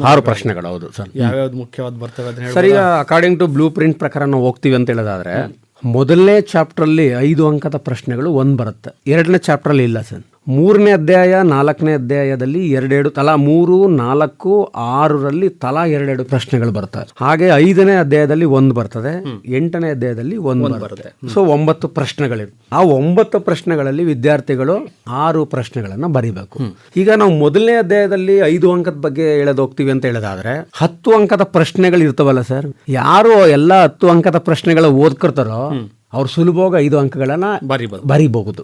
ಈಗ ಹಾಗೂ ಕೂಡ ನಾವು 5 ಅಂಕದ ಬಗ್ಗೆ ನಾವು ಮಾತಾಡೋದಾದ್ರೆ, ಡಾಕ್ಟರ್ BS ಗುಹಾ ಅವರ ಜನಾಂಗೀಯ ವರ್ಗೀಕರಣ, ಆಧೀಕರಣ ಪ್ರಕ್ರಿಯೆ ಕುರಿತು ಟಿಪ್ಪಣಿ ಬರೀರಿ, ಭಾರತೀಯ ಜನಸಂಖ್ಯಾ ನೀತಿ, ಡಾಕ್ಟರ್ ಸಂಪೂರ್ಣಾನಂದ ಸಮಿತಿ ಅವರ ರಾಷ್ಟ್ರೀಯ ಭಾವೈಕ್ಯತೆಯನ್ನು ಸುಧಾರಿಸಬೇಕಾದಂಥ ಸಲಹೆಗಳು, ಪ್ರಾಂತೀಯವಾದದ ಪರಿಣಾಮಗಳು, ಹಿಂದೂ ಧರ್ಮದ ಒಂದು ತತ್ವಶಾಸ್ತ್ರೀಯ ಸಾಹಿತ್ಯದ ಬೆಳವಣಿಗೆ ಬಗ್ಗೆ, ಜನಸಂಖ್ಯೆ ಶಾಸ್ತ್ರದ ವಿಧಗಳು. ಸರ್, ಜನಸಂಖ್ಯೆ ಶಾಸ್ತ್ರ ವಿಧಗಳು ವಿದ್ಯಾರ್ಥಿಗಳು ನೋಡಿದ್ರೆ ಪ್ರಶ್ನೆಗಳಲ್ಲಿ ತುಂಬಾ ಕಡಿಮೆ ಅನ್ಸ್ಬಿಡ್ತದೆ. ಜನಸಂಖ್ಯೆ ಶಾಸ್ತ್ರ ಅಂದ್ರೆ ಏನು, ಜನಸಂಖ್ಯೆ ಶಾಸ್ತ್ರದ ವಿಧಗಳು 2 ಬರ್ತವೆ, ಔಪಚಾರಿಕ ಮತ್ತು ಸಾಮಾನ್ಯ ಅಂತ ಬರ್ತವೆ. ಅದನ್ನ ವಿವರಣೆ ಮಾಡ್ಬಿಟ್ಟು ಬರೆದ್ಬಿಟ್ರೆ 5 ಅಂಕಗಳು ಸಿಗುತ್ತೆ ಸರ್. ಸಿಗುತ್ತೆ. ಆಮೇಲೆ ಭಾರತದ ವೈವಿಧ್ಯತೆ ಮತ್ತೆ ಭಾಷಾ ವೈವಿಧ್ಯತೆ ಬಗ್ಗೆ, ಜನಸಂಖ್ಯೆ ಲಾಭಾಂಶದ ಬಗ್ಗೆ ಟಿಪ್ಪಣಿ ಬರಿ ಅಂತ ಇವು ಪ್ರಮುಖವಾದಂತ ಪ್ರಶ್ನೆಗಳು, 5 ಅಂಕದ ಪ್ರಶ್ನೆಗಳು. ಇನ್ನು 2ನೇ ಅಧ್ಯಾಯದಲ್ಲಿ ಇಲ್ಲ ಅಂತ ಹೇಳಿದೆ ನಾನು. ಇನ್ನು ಅಧ್ಯಾಯ 3ರಲ್ಲಿ ನೋಡೋದಾದ್ರೆ ನಾವು ಸೂಕ್ಷ್ಮ ಹಣಕಾಸಿನ ಲಕ್ಷಣಗಳು ಕೇಳ್ತೀವಿ, ಅಥವಾ ಸುಲಭ ಶೌಚಾಲಯ. ಸುಲಭ ಶೌಚಾಲಯ ಬಗ್ಗೆ ಒಂದು ಟಿಪ್ಪಣಿ ಬರೆಯ ಡಾಕ್ಟರ್ ಬಿಂದೇಶ್ವರ್ ಪಾಠಕ್ ಅವರು ಸ್ಥಾಪನೆ ಮಾಡ್ತಾರೆ. ಯಾಕೆ ಅವರು ಮಾಡ್ತಾರೆ ಅಂತಂದು ಹೇಳಿದ್ರೆ, ಕೆಲ ಒಂದು ನಿಮ್ನ ವರ್ಗದವರ ಒಂದು ಶೈಕ್ಷಣಿಕವಾಗಿ ಅವರ ಒಂದು ಅಭಿವೃದ್ಧಿಗಾಗಿ ಮಾಡ್ಕೊಂಡು ಹೋಗ್ತಾರೆ. ಈ ಸುಲಭ ಶೌಚಾಲಯ ಎಲ್ಲ ನೋಡಿರ್ತಾರೆ ಮಕ್ಕಳು, ವಿದ್ಯಾರ್ಥಿಗಳು. ಅದ್ರ ಬಗ್ಗೆ ನಾವು ಕಾನ್ಸೆಪ್ಟ್ ಇಟ್ಟು ಹೇಳಿರ್ತೀವಿ. ಸುಲಭ ಶೌಚಾಲಯ ಅಂತ ಹೇಳಿದ್ರೆ ಹೆಸರಿಗೆ ತಕ್ಕಂಗೆ ಸುಲಭವಾಗಿ 5 ಅಂಕಗಳಿಗೆ ಅದ್ರ ವಿವರಣೆಯನ್ನ ಬರೀಬಹುದು. ಎಲ್ಲೆಲ್ಲಿದೆ, ಅವ್ರಿಗೆ ಯಾವ ಪ್ರಶಸ್ತಿ ಸಿಕ್ತು, ಎಲ್ಲಿ ಅದು ಅಂತಾರಾಷ್ಟ್ರೀಯ ಕಚೇರಿಯನ್ನು ಹೊಂದಿದೆ, ಅದೆಲ್ಲನೂ ಕೂಡ ಇಲ್ಲಿ ಬರೀಬಹುದು ಸರ್. ಮತ್ತೆ ಸಮಾನತೆ ವರದಿಯ ಉದ್ದೇಶಗಳು, ಮತ್ತೆ ಮಹಿಳಾ ಸಬಲೀಕರಣದ ಕಾರ್ಯತಂತ್ರಗಳು, ಹಾಗೆ ಸೂಕ್ಷ್ಮ ಹಣಕಾಸಿನ ಪ್ರಕಾರಗಳು 3 ಬರ್ತವೆ, ಅದನ್ನ ಹೇಳ್ಬೋದು. ಇನ್ನು ಈ ಕಳೆದ ವರ್ಷ ಅಧ್ಯಾಯ 3ರಲ್ಲಿ 10 ಅಂಕದ ಪ್ರಶ್ನೆಗಳಿತ್ತು, ಈಗ ಅದನ್ನ 2ಕ್ಕೆ ಮಾಡ್ಬಿಟ್ಟಿದ್ದಾರೆ. 5 ಸ್ಪ್ಲಿಟ್ ಮಾಡಿ 5 ಅಂಕದ ಪ್ರಶ್ನೆಗಳನ್ನ ಕೇಳ್ತಾರೆ. ಸೊ ಇಲ್ಲಿ ಅಸ್ಪೃಶ್ಯತಾ ನಿವಾರಣೆಯಲ್ಲಿ ಸಂಬಂಧಪಟ್ಟಂತೆ ಗಾಂಧೀಜಿಯವರ ಪಾತ್ರವೇನು, ಡಾಕ್ಟರ್ BR ಅಂಬೇಡ್ಕರ್ ಅವರ ಪಾತ್ರವೇನು, ಅದನ್ನ 5 ಅಂಕಗಳಿಗೆ ಕೇಳುವಂತ ಸಾಧ್ಯತೆಗಳು ಇರ್ತವೆ ಸರ್. ಇನ್ನು ಅಧ್ಯಾಯ 4ರಲ್ಲಿ ಸರ್ ಅವಿಭಕ್ತ ಕುಟುಂಬದ ಲಕ್ಷಣಗಳು ಒಂದು 5 ಲಕ್ಷಣಗಳಕ್ಕಾದ್ರೂ ಕೇಳ್ಬೋದು, 2 ಪ್ರಶ್ನೆಗಳು, ಅನುಕೂಲಗಳಾದ್ರೂ ಕೇಳ್ಬೋದು, ಅನಾನುಕೂಲಗಳನ್ನಾದ್ರೂ ಕೇಳ್ಬೋದು, ಮತ್ತೆ ಈ ಧಾರವಾಡ ಬಗ್ಗೆ ಒಂದು ಟಿಪ್ಪಣಿ ಬರೀರಿ ಅಂತ ಕೇಳ್ಬೋದು, ಇಲ್ಲಂ ಬಗ್ಗೆ ಒಂದು ಟಿಪ್ಪಣಿ ಬರೀರ್ಬೋದು ಅಂತ ಹೇಳ್ಬೋದು. ಇವತ್ತಿನ ಅವಿಭಕ್ತ ಕುಟುಂಬ ಪರಿವರ್ತನೆ ಆಗಕ್ಕೆ ಕಾರಣವಾದ ಅಂಶಗಳೇನಂತ ಕೇಳ್ಬೋದು. ಈ ಅಧ್ಯಾಯ ಅಂತೂ ನಮ್ಮ ಮಕ್ಕಳಿಗೆ 10 ಅಂಕಗಳಿಗೆ ಅಂಕಗಳು ನಿಗದಿ ಮಾಡಿದ್ರು ಕೂಡ ಇದು 11 ಅಂಕಗಳಿಗೆ ಅದು ತುಂಬಾ ಸುಲಭವಾದಂತ ಅಧ್ಯಾಯ. ಇದು ಚೆನ್ನಾಗಿ ಬರೀಬಹುದು ಸರ್. ಇನ್ನು ಆ 5ನೇ ಅಧ್ಯಾಯದಲ್ಲಿ ಒಂದು ಪ್ರಶ್ನೆ ಇದೆ ಸರ್, 5 ಅಂಕದ್ದು. ಆ 5ರಲ್ಲಿ ಪ್ರಮುಖವಾಗಿ ಬರುವಂತ ಪ್ರಶ್ನೆಗಳು ಅಂತಂದ್ರೆ ಸರ್, ಭಾರತೀಯ ಗ್ರಾಮದ 5 ಲಕ್ಷಣಗಳನ್ನ ವಿವರಿಸಿ ಅಂತ ಕೇಳಿ 9, 10 ಇದೆ. ಅದು 10 ಅಂಕಗಾದ್ರೂ ಕೇಳಬಹುದು, ಇಲ್ಲಿ 5 ಅಂಕಗಾದ್ರೂ. ಏನ್ ಲಕ್ಷಣಗಳು? ನಾನು ಆಗ್ಲೇ ಹೇಳಿದ್ನಲ್ಲ, ಚಿಕ್ಕ ಗಾತ್ರ, ಸಾಮಾಜಿಕ ಸಮೈಕ್ಯತೆ, ಪ್ರಾಥಮಿಕ ಸಂಬಂಧಗಳು, ನೆರೆಹೊರೆ, ಈ ತರ ಇದೆ. ಆಮೇಲೆ ಈಗ ಕೊಳಚೆ ಪ್ರದೇಶ ಎಂದ್ರೆ ಕೊಳಚೆ ಪ್ರದೇಶ ಲಕ್ಷಣಗಳನ್ನ ಬರೀರಿ ಅಂತ ಕೇಳಬಹುದು, ಗ್ರಾಮೀಣ ಸಾಮಾಜಿಕ ಸಮಸ್ಯೆಗಳನ್ನ ಬರೀರಿ ಅಂತ ಕೇಳಬಹುದು, ಕೃಷಿ ಸಂದಿಗ್ಧತೆ ಬಗ್ಗೆ ಕೇಳಬಹುದು, ಭೂ ಸುಧಾರಣೆ ಸಂಬಂಧಪಟ್ಟಂತೆ ಕೇಳಬಹುದು, ಇನ್ನೂ ಸುಲಭವಾದ ಗ್ರಾಮ ಪಂಚಾಯತಿ ಕಾರ್ಯಗಳನ್ನ ಕೇಳಬಹುದು. ಈ CDP, IRDP ಅಂತ ಗ್ರಾಮೀಣ ಅಭಿವೃದ್ಧಿ ಕಾರ್ಯಕ್ರಮಗಳು ಬರುತ್ತೆ, ನರೇಗಾ ಅಂತ ಎಲ್ಲ ಇದೆಯಲ್ಲ, ಆ ಎಲ್ಲ ಕಾರ್ಯಕ್ರಮ ಯಾವ್ದಾದ್ರು ಒಂದು ಕಾರ್ಯಕ್ರಮಗಳ ಬಗ್ಗೆ ಟಿಪ್ಪಣಿ ಬರೀರಿ ಅಂತ ಕೇಳಬಹುದು. ಇದು 5 ಅಂಕದ ಪ್ರಶ್ನೆಗಳು. ಇನ್ನು 6ನೇ ಅಧ್ಯಾಯದಲ್ಲೂ ಕೂಡ ಅಷ್ಟೇ, ಸಮೂಹ ಮಾಧ್ಯಮಗಳ ಕಾರ್ಯಗಳನ್ನು ವಿವರಿಸಿ ತುಂಬಾ ಸುಲಭವಾದ ಪ್ರಶ್ನೆ ಇದೆ. ಕನ್ನಡದ ಯಾವುದಾದ್ರೂ 5 ವಾರ್ತಾ ಪತ್ರಿಕೆಗಳ ಬಗ್ಗೆ ಚರ್ಚಿಸಿ ಅಂತ ಕೊಟ್ಬಿಡ್ತಾರೆ. ಓಕೆ. ಅಂದ್ರೆ ವಾರ್ತಾಪತ್ರಿಕೆಗಳು ಪ್ರಜಾವಾಣಿ ಆಗಿರ್ಬೋದು ಅಥವಾ ಕನ್ನಡಪ್ರಭ ಆಗಿರ್ಬೋದು, ಉದಯವಾಣಿ ಆಗಿರ್ಬೋದು, ಯಾವ್ದು ಬೇಕಾದ್ರೆ ಬರಿಬೋದು. ಯಾವ್ದು 5 ವಿಚಾರಗಳು ಯಾವ್ಯಾವ್ದ್ರ ವಿಚಾರಗಳ ಕುರಿತು ಯಾವ್ಯಾವ ಪಾಠಲ್ಲಿ ಯಾವ ವಿಭಾಗದಲ್ಲಿ ಇರ್ತವೆ, ಯಾವ್ಯಾವ ಸುದ್ದಿಗಳನ್ನ ಅದು ಪ್ರಚಾರ ಮಾಡುತ್ತೆ, ಅದ್ರ ಬಗ್ಗೆ ಕೇಳಬಹುದು ಸರ್. ಬಸ್ತಾರ್ ಮಾರುಕಟ್ಟೆ ಅಂತ, ಇದು ಸುಲಭವಾದ ಪ್ರಶ್ನೆ. ಛತ್ತೀಸ್ಗಢದಲ್ಲಿ ನಡೀತದೆ. ಓಕೆ. ಛತ್ತೀಸ್ಗಢದಲ್ಲಿ ಒಂದು ಆದಿವಾಸಿ ಬುಡಕಟ್ಟು ಮಾರುಕಟ್ಟೆ ಇದು. ಪ್ರತಿ ಶುಕ್ರವಾರ, ನಾನಾಗ್ಲೇ ನಿಮ್ಗೆ ಪುಷ್ಕರ್ ವಾರ್ಷಿಕ ಜಾತ್ರೆ ಬಗ್ಗೆ ಯಾವ ರೀತಿ ವಿವರಣೆ ಹೇಳಿದ್ನೋ, ಅದೇ ತರ ಬಸ್ತಾರ್ ಅನ್ನೋದು ಛತ್ತೀಸ್ಗಢದಲ್ಲಿ ಒಂದು ಬಸ್ತಾರ್ ಅಂತ ಒಂದು ದಟ್ಟವಾದಂತಹ ಅರಣ್ಯ ಪ್ರದೇಶದಲ್ಲಿ ಇದಂತೆ. ಇದನ್ನ ಆಲ್ಬ್ರೆಕ್ಟ್ ಎಲ್ಲವರು ಅಧ್ಯಯನ ಮಾಡ್ತಾರೆ. ಅಲ್ಲಿ ಜಾತಿ ವ್ಯವಸ್ಥೆಯನ್ನು ನೋಡ್ಬೋದು ನಾವು. ಅಂದ್ರೆ ಉತ್ತಮವಾದಂತ ಸಮಾಜದಲ್ಲಿ ಸ್ಥಾನಮಾನವನ್ನ ಪಡ್ಕೊಂಡಿರೋರು ಮಧ್ಯಭಾಗದಲ್ಲಿ ವ್ಯಾಪಾರ ಮಾಡಿದ್ರೆ ನೆಕ್ಸ್ಟ್ ಹಂತದಲ್ಲಿ ಅವರವರ ಸ್ಥಾನಮಾನಗಳ ಆಧಾರದ ಮೇಲೆ ಸ್ಥಾನಗಳನ್ನು ನಿಗದಿ ಮಾಡ್ತಾರೆ. ಅಲ್ಲಿ ಯಾವ ವಸ್ತುಗಳನ್ನ ಮಾರ್ತಾರೆ ಅನ್ನೋದು ಇರ್ತದೆ. ಪ್ರತಿ ಶುಕ್ರವಾರ ಜನಬಿಡ ಪ್ರದೇಶ, ಅಲ್ಲಿ ತುಂಬಾ ಜನ ಭರಿತವಾಗಿರ್ತದೆ. ಶುಕ್ರವಾರ ಹೊರತುಪಡಿಸಿದ್ರೆ ಅಲ್ಲಿ ಖಾಲಿ ಇರ್ತದೆ. ಇದು ಹುಡುಗರಿಗೆ ಇದಾದ್ರೆ ಬಸ್ತಾರ್ ಆದಿವಾಸಿ ಮಾರುಕಟ್ಟೆ ಸಂಬಂಧಪಟ್ಟಂತೆ 5 ಅಂಕಗಳಿಗೆ ಸುಲಭವಾದಂತ ಒಂದು ಪ್ರಶ್ನೆ ಇದು. ಮತ್ತೆ ಪುಷ್ಕರ್ ವಾರ್ಷಿಕ ಜಾತ್ರೆ ನಿಮ್ಗೆ ಆಗ್ಲೇ ಹೇಳಿದ್ದೀನಿ. ಸಾಮಾಜಿಕ ಸಂಪರ್ಕ ಜಾಲತಾಣಗಳ ಬಗ್ಗೆ ವಾಟ್ಸಪ್, ಫೇಸ್ಬುಕ್ ಮಕ್ಕಳು ಅದು ಬಹಳ ಅದು ಬರೀಬಹುದು. ತಮಿಳುನಾಡಿನ ನಗರ್ತಕರು ಅಂತ ಬರ್ತಾರೆ, ವ್ಯಾಪಾರಿ ಸಮುದಾಯ, ಅವ್ರ ಬಗ್ಗೆನೂ ಕೇಳುವ ಸಾಧ್ಯತೆಗಳು ಇರ್ತವೆ. ಹಾಗೆ ಮ್ಯಾಕ್ಡೊನಾಲ್ಡೀಕರಣ, ರೆಸ್ಟೋರೆಂಟ್, ಫಾಸ್ಟ್ ಫುಡ್ ರೆಸ್ಟೋರೆಂಟ್, ಅದು ಅಗೋಚರ ಮಾರುಕಟ್ಟೆ, ವರ್ಚುವಲ್ ಮಾರ್ಕೆಟ್ ಅಂತ ಹೇಳ್ತೀವಲ್ಲ ಅದು. ಆಮೇಲೆ ನಿಮ್ಮ ಆಕಾಶವಾಣಿ ಕುರಿತು ಟಿಪ್ಪಣಿ ಬರೀರಿ, ದೂರದರ್ಶನ ಬಗ್ಗೆ ಕುರಿತು ಟಿಪ್ಪಣಿ ಬರೀರಿ. ಈಗ ಆಕಾಶವಾಣಿ ಕಾರ್ಯಕ್ರಮ ಕೇಳಿದ್ಮೇಲೆ ಬರೀಬೋದಲ್ಲ ಅವರು? ಖಂಡಿತ ಸರ್, ಯಾಕೆಂದ್ರೆ ಕಾರ್ಯಕ್ರಮದಿಂದ ಅನುಕೂಲ ಆಯ್ತದೆ ಅಂತ ಬರ್ಬಿಟ್ರೆ ಆಯ್ತಲ್ಲ. ಖಂಡಿತ. ಆಕಾಶವಾಣಿ ಯಾವಾಗ ಪ್ರಾರಂಭ, ಈಗ ಎಂ ವಿ ಗೋಪಾಲ ಸ್ವಾಮಿ ಅವರು ಮೈಸೂರಲ್ಲಿ ಪ್ರಾರಂಭ ಮಾಡ್ತಾರೆ, ಮೈಸೂರು ಯೂನಿವರ್ಸಿಟಿ ಸಹಾಯಕದೊಂದಿಗೆ. ಅದರಾದ್ಮೇಲೆ ಯಾವ್ಯಾವ ರೀತಿ ಆಯಿತು, ನೆಕ್ಸ್ಟ್ ಬೆಂಗಳೂರಿಗೆ ಬದಲಾವಣೆ ಆಯಿತು. ಉಪ ಕೇಂದ್ರಗಳು ಮೈಸೂರು ಸೇರಿದಂತೆ ಎಲ್ಲ 13 ಕೇಂದ್ರಗಳು, ಯಾವ ಉಪ ಕೇಂದ್ರಗಳಿದೆ ಅದ್ರ ಸಂಬಂಧಪಟ್ಟಂತೆ. ಇದರಿಂದ ಏನು ಈಗ ನೀವು ನೋಡಿ, ಯುವವಾಣಿ ಕಾರ್ಯಕ್ರಮದಲ್ಲಿ ನಮ್ಮ ದ್ವಿತೀಯ PUC ವಿದ್ಯಾರ್ಥಿಗಳಿಗೆ ಅನುಕೂಲ ಆಗುವ ನಿಟ್ಟಿನಲ್ಲಿ ಯಾವ ತರ ಕಾರ್ಯಕ್ರಮವನ್ನು ಮಾಡ್ತಾ ಇದ್ರು, ಅದೇ ತರ ಹಿಂದೆ ಕೃಷಿ ರಂಗ ಅಂತ ಗುಂಡಣ್ಣ ಅವರದ್ದು ನಡೆಸ್ಕೊಡ್ತಿದ್ದಂತ ಕಾರ್ಯಕ್ರಮಗಳು. ಆಮೇಲೆ ರೇಡಿಯೋದಿಂದ ಯಾವ ರೀತಿ ಪ್ರಭಾವಿತರಾಗಿದ್ದಾರೆ, FM ರೇಡಿಯೋ ಬಗ್ಗೆನೂ ಇದೆ. ಸಿನಿಮಾ ಕ್ಷೇತ್ರದಲ್ಲಿ FM ರೇಡಿಯೋನ ಯಾವ ರೀತಿ ಬಳಕೆ ಮಾಡ್ಕೊಂಡಿದ್ದಾರೆ, ಅವೆಲ್ಲ ವಿಚಾರಗಳು ಅದು ಕೂಡ ಹೇಳ್ಕೊಟ್ಟಿರ್ತೀರ ನೀವು? ಹೇಳಿದೀವಿ ಸರ್, ಹೇಳ್ತೀವಿ. ಅದನ್ನೆಲ್ಲರೂ ಕ್ರೋಢೀಕರಣ ಮಾಡಿ, ವಿದ್ಯಾರ್ಥಿಗಳು ಜಾಸ್ತಿ ಇದೆ, ಅದು 15ರಿಂದ 20 ಲೈನ್ಗಳಿಗೆ ಅದನ್ನ ಸೀಮಿತಗೊಳಿಸ್ಕೊಂಡು ಬರಬೇಕು ಅಲ್ವಾ. ಇನ್ನು ಅಧ್ಯಾಯ 7ರಲ್ಲಿ ಸರ್ ಚಳುವಳಿಗಳದ್ರಲ್ಲಿ ನಾನು ಆಗ್ಲೇ 10 ಅಂಕಗಳಿರೋದ್ರಿಂದ 4 ಚಳುವಳಿಗಳನ್ನ ಓದಿದ್ರೆ ಅವರು ಎಲ್ಲ ಚಳುವಳಿಗೆ, ಮಲಪ್ರಭಾ ಚಳುವಳಿಗೆ ಪೂರಕವಾದಂಥ ಅಂಶಗಳೇನು, ಅಥವಾ ದಲಿತ ಚಳುವಳಿಗೆ ಸಂಬಂಧಪಟ್ಟಂತೆ ಕಾಗೋಡು ಸತ್ಯಾಗ್ರಹದ್ದಿದೆ ಸರ್, ಕಾಗೋಡು ಸತ್ಯಾಗ್ರಹದ ಬಗ್ಗೆ ಒಂದು ಟಿಪ್ಪಣಿ ಬರೀರಿ ಅಂತ. ಆಮೇಲೆ ಕ್ಯಾಥೋಲಿಕ್ ಗೌನ್ ಅವರು ರೈತ ಚಳುವಳಿಗಳ ಪ್ರಕಾರಗಳು ಮಾಡ್ತಾರೆ, 5 ಅವುಗಳನ್ನ ಹೇಳ್ಬೋದು ಅದ್ರ ಬಗ್ಗೆ. ಓಕೆ, ಈಗ ಭಾಗ ಡಿಗೆ ಬಂದ್ಬೋಣ. 10 ಅಂಕದ ಪ್ರಶ್ನೆಗಳು 2 ಬರಿಬೇಕು, 4 ಕೊಡ್ತಾರೆ. 4 ಪ್ರಶ್ನೆಗಳು ಕೊಡ್ತಾರೆ. ಇದು ಬಹಳ ಮುಖ್ಯ ವಿದ್ಯಾರ್ಥಿಗಳಿಗೆ. ಇದು ಯಾಕೆಂದ್ರೆ ನೀವು ಹೇಳದ ಪ್ರಕಾರ 30 ವಾಕ್ಯ ಅಂತಂದ್ರೆ 1 ಪುಟ ಬೇಕು. 2 ಪುಟನೂ ಬರಿಬಹುದು. 2ರಿಂದ 3 ಬರೆದ್ರು, ಕೆಲವು ಒಂದಕ್ಕೆ 2ರಿಂದ 3 ಇದೆ. ಅಲ್ಲ, ಕೆಲವರು 3 ಬರೀತಾರೆ, ಏನಿರಕ್ಕಿಲ್ಲ ಅಲ್ಲಿ ಅಲ್ವಾ. ಅಂದ್ರೆ 2 ಪುಟನೇ ಬರೀರಿ, ಕಂಟೆಂಟ್ ಬರೀರಿ. ಕಂಟೆಂಟ್ ಇರಬೇಕು, ಇರ್ಲಿ. ಕಂಟೆಂಟ್ ಇದ್ದು ನಿಮ್ಗೆ 1 ಪುಟನೂ ಇತ್ತು ಅಂತಂದ್ರೆ ಅದು ಸಂಪೂರ್ಣವಾಗಿ ಮಾರ್ಕ್ಸ್ ತಗೊಳ್ಳೋಕೆ ಅರ್ಹ. ನಮ್ಮ ಮೌಲ್ಯಮಾಪಕರೆಲ್ಲರೂ ಕೂಡ ಸರ್, ಕೆಲವರೆಲ್ಲರೂ ಕೂಡ ನಾವಂತೂ ಕಣ್ಣಿಟ್ಕೊಂಡು ನೋಡ್ತೀವಿ. ಈಗ ಭಾರತದ ಜನಸಂಖ್ಯೆ ಚಿತ್ರಣದ ಲಕ್ಷಣಗಳನ್ನ ಬರೀರಿ ಅಂತಂದ್ರೆ 6 ಅಂಶಗಳನ್ನ ಬರೆದು ಆ 6 ಅಂಶಗಳಿಗೂ ಸರಿಯಾದಂತ ವಿವರಣೆ ಕೊಟ್ಟಿದ್ದಾರೆ ಅಂತ ನೋಡ್ಬೇಕು. ಅಕಸ್ಮಾತ್ ಒಂದು ವೇಳೆ ನೀವು ಹೇಳದಂಗೆ ಬರೀ ಪಾಯಿಂಟ್ ಬರೆದ್ಬಿಟ್ಟು ಒಳಗಡೆ ಏನೋ ಬರೆದ್ಬಿಟ್ಟಿರ್ತಾರೆ ಕೆಲವು ವಿದ್ಯಾರ್ಥಿಗಳು, ನಾವು ಅಂತವಕ್ಕೆಲ್ಲ ಅಂಕಗಳನ್ನ ಕೊಡಕ್ ಹೋಗಲ್ಲ, ಯಾಕಂದ್ರೆ ಅನ್ಯಾಯ ಆಗತ್ತೆ ಓದಿರೋ ವಿದ್ಯಾರ್ಥಿಗಳು. ಅದಕ್ಕೋಸ್ಕರ ಬಟ್ ನಾವು ಓದ್ತೀವಿ, ಅದ್ರ ಸಂಬಂಧಪಟ್ಟಂತ ವಿಚಾರಗಳಿದ್ರೆ ಅಂಡರ್ಲೈನ್ ಮಾಡ್ತೀವಿ, ಮಾಡ್ಬಿಟ್ಟು ಕೊಡ್ತೀವಿ. ಸರ್, ಈಗ ನೀವು ಹೇಳ್ದಂಗೆ 10 ಅಂಕದ ಪ್ರಶ್ನೆಗಳಲ್ಲಿ ಇಲ್ಲೇ ಬ್ಲೂ ಪ್ರಿಂಟ್ ಪ್ರಕಾರ ಹೋದ್ವಿ ಅಂದ್ರೆ 1, 2, 5, 7 34ನೇ ಪ್ರಶ್ನೆ ಮೊದಲ ಅಧ್ಯಾಯದಲ್ಲಿದ್ರೆ 35ನೇ ಪ್ರಶ್ನೆ 2ನೇ ಅಧ್ಯಾಯದಾಗಿರುತ್ತೆ. ಇನ್ನು 36ನೇ ಪ್ರಶ್ನೆ 5ನೇ ಅಧ್ಯಾಯದಲ್ಲಿದ್ರೆ 37ನೇ ಪ್ರಶ್ನೆ 7ನೇ ಅಧ್ಯಾಯದಿರುತ್ತೆ. ಬಿಟ್ಟು ಯಾವುದನ್ನು ಕೂಡ ಕೇಳಲ್ಲ. ಈ ಮೊದಲನೇ ಅಧ್ಯಾಯದಲ್ಲಿ ಬರ್ತೀವಿ ಅಂತ ಹೇಳಿದ್ರೆ ಸರ್, ಜನಸಂಖ್ಯೆ ಶಾಸ್ತ್ರ ಎಂದರೇನು, ಭಾರತ ಜನಸಂಖ್ಯಾ ಶಾಸ್ತ್ರೀಯ ಚಿತ್ರಣದ ಲಕ್ಷಣಗಳನ್ನ ವಿವರಿಸಿ ಅಂತ. ಒಂದ್ಸಲ ಕರೋನಾ ಸಂದರ್ಭದಲ್ಲಿ ಅನ್ಕೊಂಡಿರ್ತೀನಿ, ಕರ್ನಾಟಕ ಜನಸಂಖ್ಯಾ ಶಾಸ್ತ್ರೀಯ ಚಿತ್ರಣದ ಲಕ್ಷಣಗಳನ್ನ ಕೇಳಿದ್ರು. ನಾವು ಅವಾಗ ಏನು ಹೇಳ್ಬಿಡ್ತಿದ್ದು ಅಂತಂದ್ರೆ, ಇದು ತುಂಬಾ ಇಂಪಾರ್ಟೆಂಟ್ ಅಲ್ಲ ಅನ್ನೋ ಮಟ್ಟಿಗೆ ಹೇಳ್ಬಿಡ್ತಿದ್ದು. ಬಟ್ ಈಗ ನಾವು ಪಾಠ ಮಾಡುವಾಗ ಹೇಳಿದ್ವಿ, ಇದು ಕೂಡ ಬಹು ಮುಖ್ಯವಾದದ್ದು. ಯಾವ್ದನ್ನಾದ್ರೂ ಕೇಳ್ಬೋದು. 10 ಅಂಕದ ಪ್ರಶ್ನೆಗಳಲ್ಲಿ ಸರಿಸುಮಾರು 7 ಪ್ರಶ್ನೆಗಳು ಬರುವ ಸಾಧ್ಯತೆಗಳಿರ್ತವೆ ಮೊದಲ ಅಧ್ಯಾಯದಲ್ಲಿ. ಅದೇ ನಾನು ಆಗ್ಲೇ ಹೇಳಿದಲ್ಲ, ಜನಸಂಖ್ಯೆ ಶಾಸ್ತ್ರ ಎಂದರೇನು, ಭಾರತ ಜನಸಂಖ್ಯಾ ಕ್ಷೇತ್ರದ ಲಕ್ಷಣಗಳನ್ನ ವಿವರಿಸಿ ಅಂತ, ಅಥವಾ ಭಾರತದ ವೈವಿಧ್ಯತೆ ಲಕ್ಷಣಗಳನ್ನ ವಿವರಿಸಿ, ಏಕತೆ ಎಂದರೇನು, ಭಾರತದ ಏಕತೆ ಅಂಶಗಳನ್ನ ವಿವರಿಸಿ ಅಂತ ಹೇಳೋದು. ರಾಷ್ಟ್ರೀಯ ಭಾವೈಕ್ಯತೆ ಎಂದರೇನು, ರಾಷ್ಟ್ರೀಯ ಭಾವೈಕ್ಯತೆ ಸವಾಲುಗಳನ್ನ ವಿವರಿಸಿ ಅಂತ ಹೇಳೋದು. ಭಾರತ ಲಿಂಗಾನುಪಾತದ ಅಸಮತೋಲನದ ಸಮಸ್ಯೆಗಳನ್ನ ಬಗ್ಗೆ ವಿವರಿಸಿ ಅಂತ ಹೇಳಿ. ಇದು ಸ್ವಲ್ಪ ಕಠಿಣ ಇದೆ, ಅದು ಸ್ವಲ್ಪ ಕೇಳೋದು ಸ್ವಲ್ಪ ಕಷ್ಟ, ಹುಡುಗರು ಬರೆಯೋಕೆ ಕಷ್ಟ ಆಗುತ್ತೆ ಅಂತ. ಸೊ ಹಾಗಾಗಿ ಈ 6 ಪ್ರಶ್ನೆಗಳು ಖಂಡಿತವಾಗ್ಲೂ ಬರುವಂತ ಸಾಧ್ಯತೆ 100ಕ್ಕೆ 100 ಇರ್ತದೆ ಇದರಲ್ಲಿ. ಇದು ಮೊದಲನೇ ಅಧ್ಯಾಯದಲ್ಲಿ. ಇನ್ನು 2ನೇ ಅಧ್ಯಾಯದಲ್ಲಿ ಸರ್, ಜಾತಿ ಎಂದರೇನು, ಜಾತಿಯ ಸಾಂಪ್ರದಾಯಿಕ ಲಕ್ಷಣಗಳನ್ನು ಬಹಳ ಸುಲಭವಾಗಿದೆ.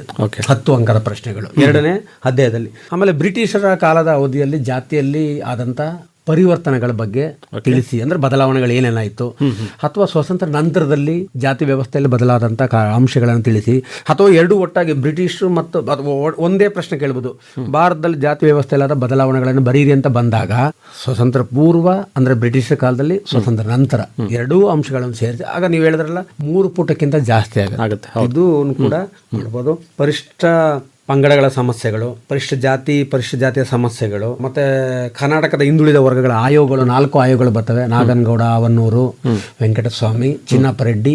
ಅದು 10 ಅಂಕಗಳಿಗೆ ಕೇಳುವಂತ ಪ್ರಶ್ನೆಗಳಾಗಿರುತ್ತೆ ಸರ್. 1, 2ರಲ್ಲಿ. ಇನ್ನು 5ನೇ ಅಧ್ಯಾಯದಲ್ಲಿ ಗ್ರಾಮದ ಪಾಠ ಬರುತ್ತೆ ಸರ್. ಆ ಭಾರತ ಗ್ರಾಮಗಳ ಬದಲಾವಣೆ, ಅಭಿವೃದ್ಧಿ, ನಗರೀಕರಣ ಅಂತ ಇರ್ತದೆ. ಅದರಲ್ಲಿ ಗ್ರಾಮ ಎಂದರೇನು, ಭಾರತೀಯ ಗ್ರಾಮಗಳ ಲಕ್ಷಣಗಳು. ನಮ್ಮ ಹಳ್ಳಿ ಮಕ್ಕಳು ಗ್ರಾಮದ ಬಗ್ಗೆನೇ ಸ್ವಲ್ಪ ನಾವು ಓದೋದ್ರಿಂದ, ಸಿಟಿ ಮಕ್ಕಳು ಬರೀತಾರೆ, ಇಲ್ಲಿ ಗ್ರಾಮ ಅಂತಲ್ಲ, ಬಹಳ ಸುಲಭವಾಗಿ ಬರೆಯುವಂಥ ಪ್ರಶ್ನೆ ಇದು. ಅಥವಾ ಗ್ರಾಮೀಣ ಅಧ್ಯಯನದ ಮಹತ್ವ, ಇದು ಇದರಲ್ಲಿ ಯಾವುದು ಪ್ರಶ್ನೆ ಕೋಟಿಲಿ ಇದು 5 ಅಂಕದ ಕೇಳೋ ಪ್ರಶ್ನೆ, ಆದರೂ ಅಧ್ಯಯನದ ಮಹತ್ವವನ್ನು 10 ಅಂಕಗಳಿಗೂ ಕೇಳಬಹುದು ಅಂತ ಇಲ್ಲಿ ಹೇಳಿರೋದ್ರಿಂದ ಬರುವ ಸಾಧ್ಯತೆಗಳು ಇರ್ತವೆ. ಮತ್ತೆ ಭಾರತೀಯ ಗ್ರಾಮಗಳ ಕೃಷಿ ಮತ್ತು ಆರ್ಥಿಕ ಸಮಸ್ಯೆಗಳನ್ನು ವಿವರಿಸಿ ಅಂತ ಹೇಳೋದು, ರೈತರ ಆತ್ಮಹತ್ಯೆಯ ಬಗ್ಗೆ ಕುರಿತು ಬರೀರಿ ಅಂತ ಹೇಳೋದು, ನಗರ ಸಮಸ್ಯೆಗಳನ್ನು ಕುರಿತು ವಿವರಿಸಿ ಅಂತ ಹೇಳೋದು, ರೈತರ ಆತ್ಮಹತ್ಯೆಯನ್ನ ತಡೆಗಟ್ಟೋಕ್ಕೋಸ್ಕರ ಸರ್ಕಾರ ಯಾವ್ಯಾವ ಕಾರ್ಯಕ್ರಮಗಳನ್ನು ಹಮ್ಮಿಕೊಂಡಿದೆ ಅನ್ನೋದನ್ನ 10 ಅಂಕಗಳಿಗೆ ಕೇಳುವ ಸಾಧ್ಯತೆಗಳಿರ್ತವೆ. ಕೊಳಚೆ ಪ್ರದೇಶ ಎಂದ್ರೆ ಕೊಳಚೆ ಪ್ರದೇಶಗಳ ಲಕ್ಷಣಗಳನ್ನು ವಿವರಿಸಿ ಅಂತ ನೋಡಿ. ಅದಕ್ಕೆ ನಾನು ಆಗ್ಲೇ ಹೇಳಿದೆ, 10 ಅಂಕಗಳಿರುವಂಥ ಪ್ರಶ್ನೆಗಳ ಓದ್ಕೊಂಡ್ಬಿಟ್ರೆ 5 ಅಂಕಗಳನ್ನ ಸುಲಭವಾಗಿ ಬರೀಬಹುದು ಅಂತ. ಇದು 5ನೇ ಪಾಠ. ಇನ್ನು 7ನೇ ಪಾಠ ಸಂಬಂಧಪಟ್ಟಂತದ್ದಾದ್ರೆ ಸಾಮಾಜಿಕ ಚಳುವಳಿ ಪಾಠದಲ್ಲಿ ಬರುತ್ತೆ. ಭಾರತದ ಸಾಮಾಜಿಕ ಚಳುವಳಿಗಳಲ್ಲಿ ಇಲ್ಲೂ ಕೂಡ ಒಂದು 5 ರಿಂದ 6 ಚಳುವಳಿಗಳಿದೆ ಸರ್. ಒಂದು ಸಾಮಾಜಿಕ ಚಳುವಳಿ ಅಂದ್ರೇನು, ಚಳುವಳಿಗಳ ಪ್ರಕಾರಗಳನ್ನು ಬರೆಸಂದ್ರೆ ಎಲ್ಲ ಚಳುವಳಿಗಳ ಪ್ರಕಾರಗಳು ಬರ್ಕೊಂಡು ಹೋಗ್ಬೇಕು. ಅಥವಾ ರೈತ ಚಳುವಳಿ ಅಂದ್ರೇನು, ಭಾರತದಲ್ಲಿ ರೈತರ ಚಳುವಳಿ ಹೋರಾಟಕ್ಕೆ ಕಾರಣವಾದಂಥ ಅಂಶಗಳು ಯಾವ್ಯಾವು, ಮತ್ತೆ ಕರ್ನಾಟಕದ ರೈತ ಹೋರಾಟಗಳ ಬಗ್ಗೆ ಬರೀರಿ ಅಂತಂದಾಗ ಕಾಗೋಡು, ಮಲಪ್ರಭಾ, ನವಲಗುಂದ, ನರಗುಂದ ಘಟನೆಗಳೆಲ್ಲ ನಡೀತವೆ. ಆ ಹೋರಾಟಗಳನ್ನು ಬರೀಬೇಕು 10 ಅಂಕಗಳಿಗೆ. ಕರ್ನಾಟಕ ರಾಜ್ಯ ರೈತ ಸಂಘ ಸರ್ಕಾರಕ್ಕೆ ಒಂದು ಮುಂದಿಟ್ಟ ಒಂದು ಬೇಡಿಕೆಗಳನ್ನು 19 ಬೇಡಿಕೆಗಳೇನು ಇರುತ್ತೆ. ಆ 19 ಬರೀ ನೀವು ಹೇಳಿದ್ರಲ್ಲ 20 ಲೈನ್ 30 ಲೈನ್ ಬರೀಬೇಕು ಅಂತ, ಇಲ್ಲಿ ಬರೀ 19 ಬೇಡಿಕೆಗಳನ್ನು ಬರೆದ್ರು ಸರ್ಕಾರ ಎಷ್ಟು ಬೇಡಿಕೆಗಳನ್ನು ಈಡೇರಿಸ್, ಇನ್ನು ಮಿಕ್ಕದ ಬೇಡಿಕೆಗಳನ್ನು ಕೇಂದ್ರ ಸರ್ಕಾರ ಮತ್ತು RBI ವಹಿಸ್ತದೆ. ಅದಾದ್ಮೇಲೆ ನಾವು ನೋಡ್ಕೋತೀವಿ ಅಂತ ಹೇಳಿ 19 ಲೈನ್ ಬರೆದ್ರೆ 10 ಅಂಕಗಳನ್ನು ಸುಲಭವಾಗಿ ತಗೊಳ್ಬಹುದು ಸರ್. ಇನ್ನು ಭಾರತದಲ್ಲಿ ಹಿಂದುಳಿದ ವರ್ಗಗಳ ಚಳುವಳಿಗಳಿದೆ, ಅದನ್ನು ಕೂಡ ಕೇಳುವಂತ ಸಾಧ್ಯತೆಗಳು. ಮಹಿಳಾ ಚಳುವಳಿಗೆ ಸಂಬಂಧಪಟ್ಟಂಥದ್ದು ಇಷ್ಟು ಪ್ರಶ್ನೆಗಳು 10 ಅಂಕದ ಪ್ರಶ್ನೆಗಳು ಆಗಿರ್ತದೆ. ಅಂದರೆ 10 ಅಂಕದ ಪ್ರಶ್ನೆಗಳಿಗೆ ನಾವು ಆಗಲೇ ಕೂಡ ಡಿಸ್ಕಸ್ ಮಾಡಿದಂಗೆ 10 ಮತ್ತು 5 ಅಂಕದಕ್ಕೂ ಕೂಡ ಬರ್ಬೋದು, 10 ಅಂಕದ ಬರೋದು 5 ಅಂಕಕ್ಕೂ ಬರ್ಬೋದು. ಅಂದರೆ ನಾವು ಎಷ್ಟು ಬರೀಬೇಕು ಅದನ್ನ ನಾವು ನಿಗದಿ ಮಾಡ್ಕೋಬೇಕು. ಹೌದೌದು. ಈಗ 10 ಅಂಕಕ್ಕೆ ನೀವು 5 ಅಂಕಕ್ಕೆ ಬರೆಯೋದು, 5 ಅಂಕಕ್ಕೆ 10 ಅಂಕಕ್ಕೆ ಬರೆಯೋದು ಮಾಡಕ್ ಹೋಗ್ಬೇಡಿ, ಮಾಡಬಾರ್ದು. ಎರಡು ಲಾಸೆ ನಿಮಗೆ, ಹೌದು ಅಲ್ವಾ? 10 ಅಂಕಕ್ಕೆ 10 ಅಂಕದ್ದೇ ಬರೀಬೇಕು, 5 ಅಂಕಕ್ಕೆ ಎಷ್ಟು ಬರೀಬೇಕು. ಕೆಲವು ಪ್ರತಿಭಾನ್ವಿತ ವಿದ್ಯಾರ್ಥಿಗಳು ಏನ್ ಮಾಡ್ತಾರೆ ಅಂದ್ರೆ ಟೈಮ್ ಸಿಕ್ತು ಅಂತ ಹೇಳೋದಾದ್ರೆ ಎಕ್ಸ್ಟ್ರಾನು ಬರೆದು ಬಿಡ್ತಾರೆ. ಅಲ್ಲ, ಬರೀಲಿ ಸಮಸ್ಯೆ ಇಲ್ಲ, ಟೈಮ್ ಇದ್ರೆ. ಹೌದು, ಟೈಮ್ ಮ್ಯಾನೇಜ್ಮೆಂಟ್ ಬಹಳ ಮುಖ್ಯ ಅಲ್ವಾ? ಅಂಕಗಳಿಗೆ ಸರ್ ಈಗ ಸರ್ಕಾರ ನಿಗದಿಪಡಿಸಿರುವಂತ 2 ಗಂಟೆ 45 ನಿಮಿಷ ಸರ್. 10 ರಿಂದ 10 ಗಂಟೆ 10 ನಿಮಿಷ ತನಕ ಪ್ರಶ್ನೆ ಪತ್ರಿಕೆಯನ್ನ ಓದ್ಕೋಬೇಕು.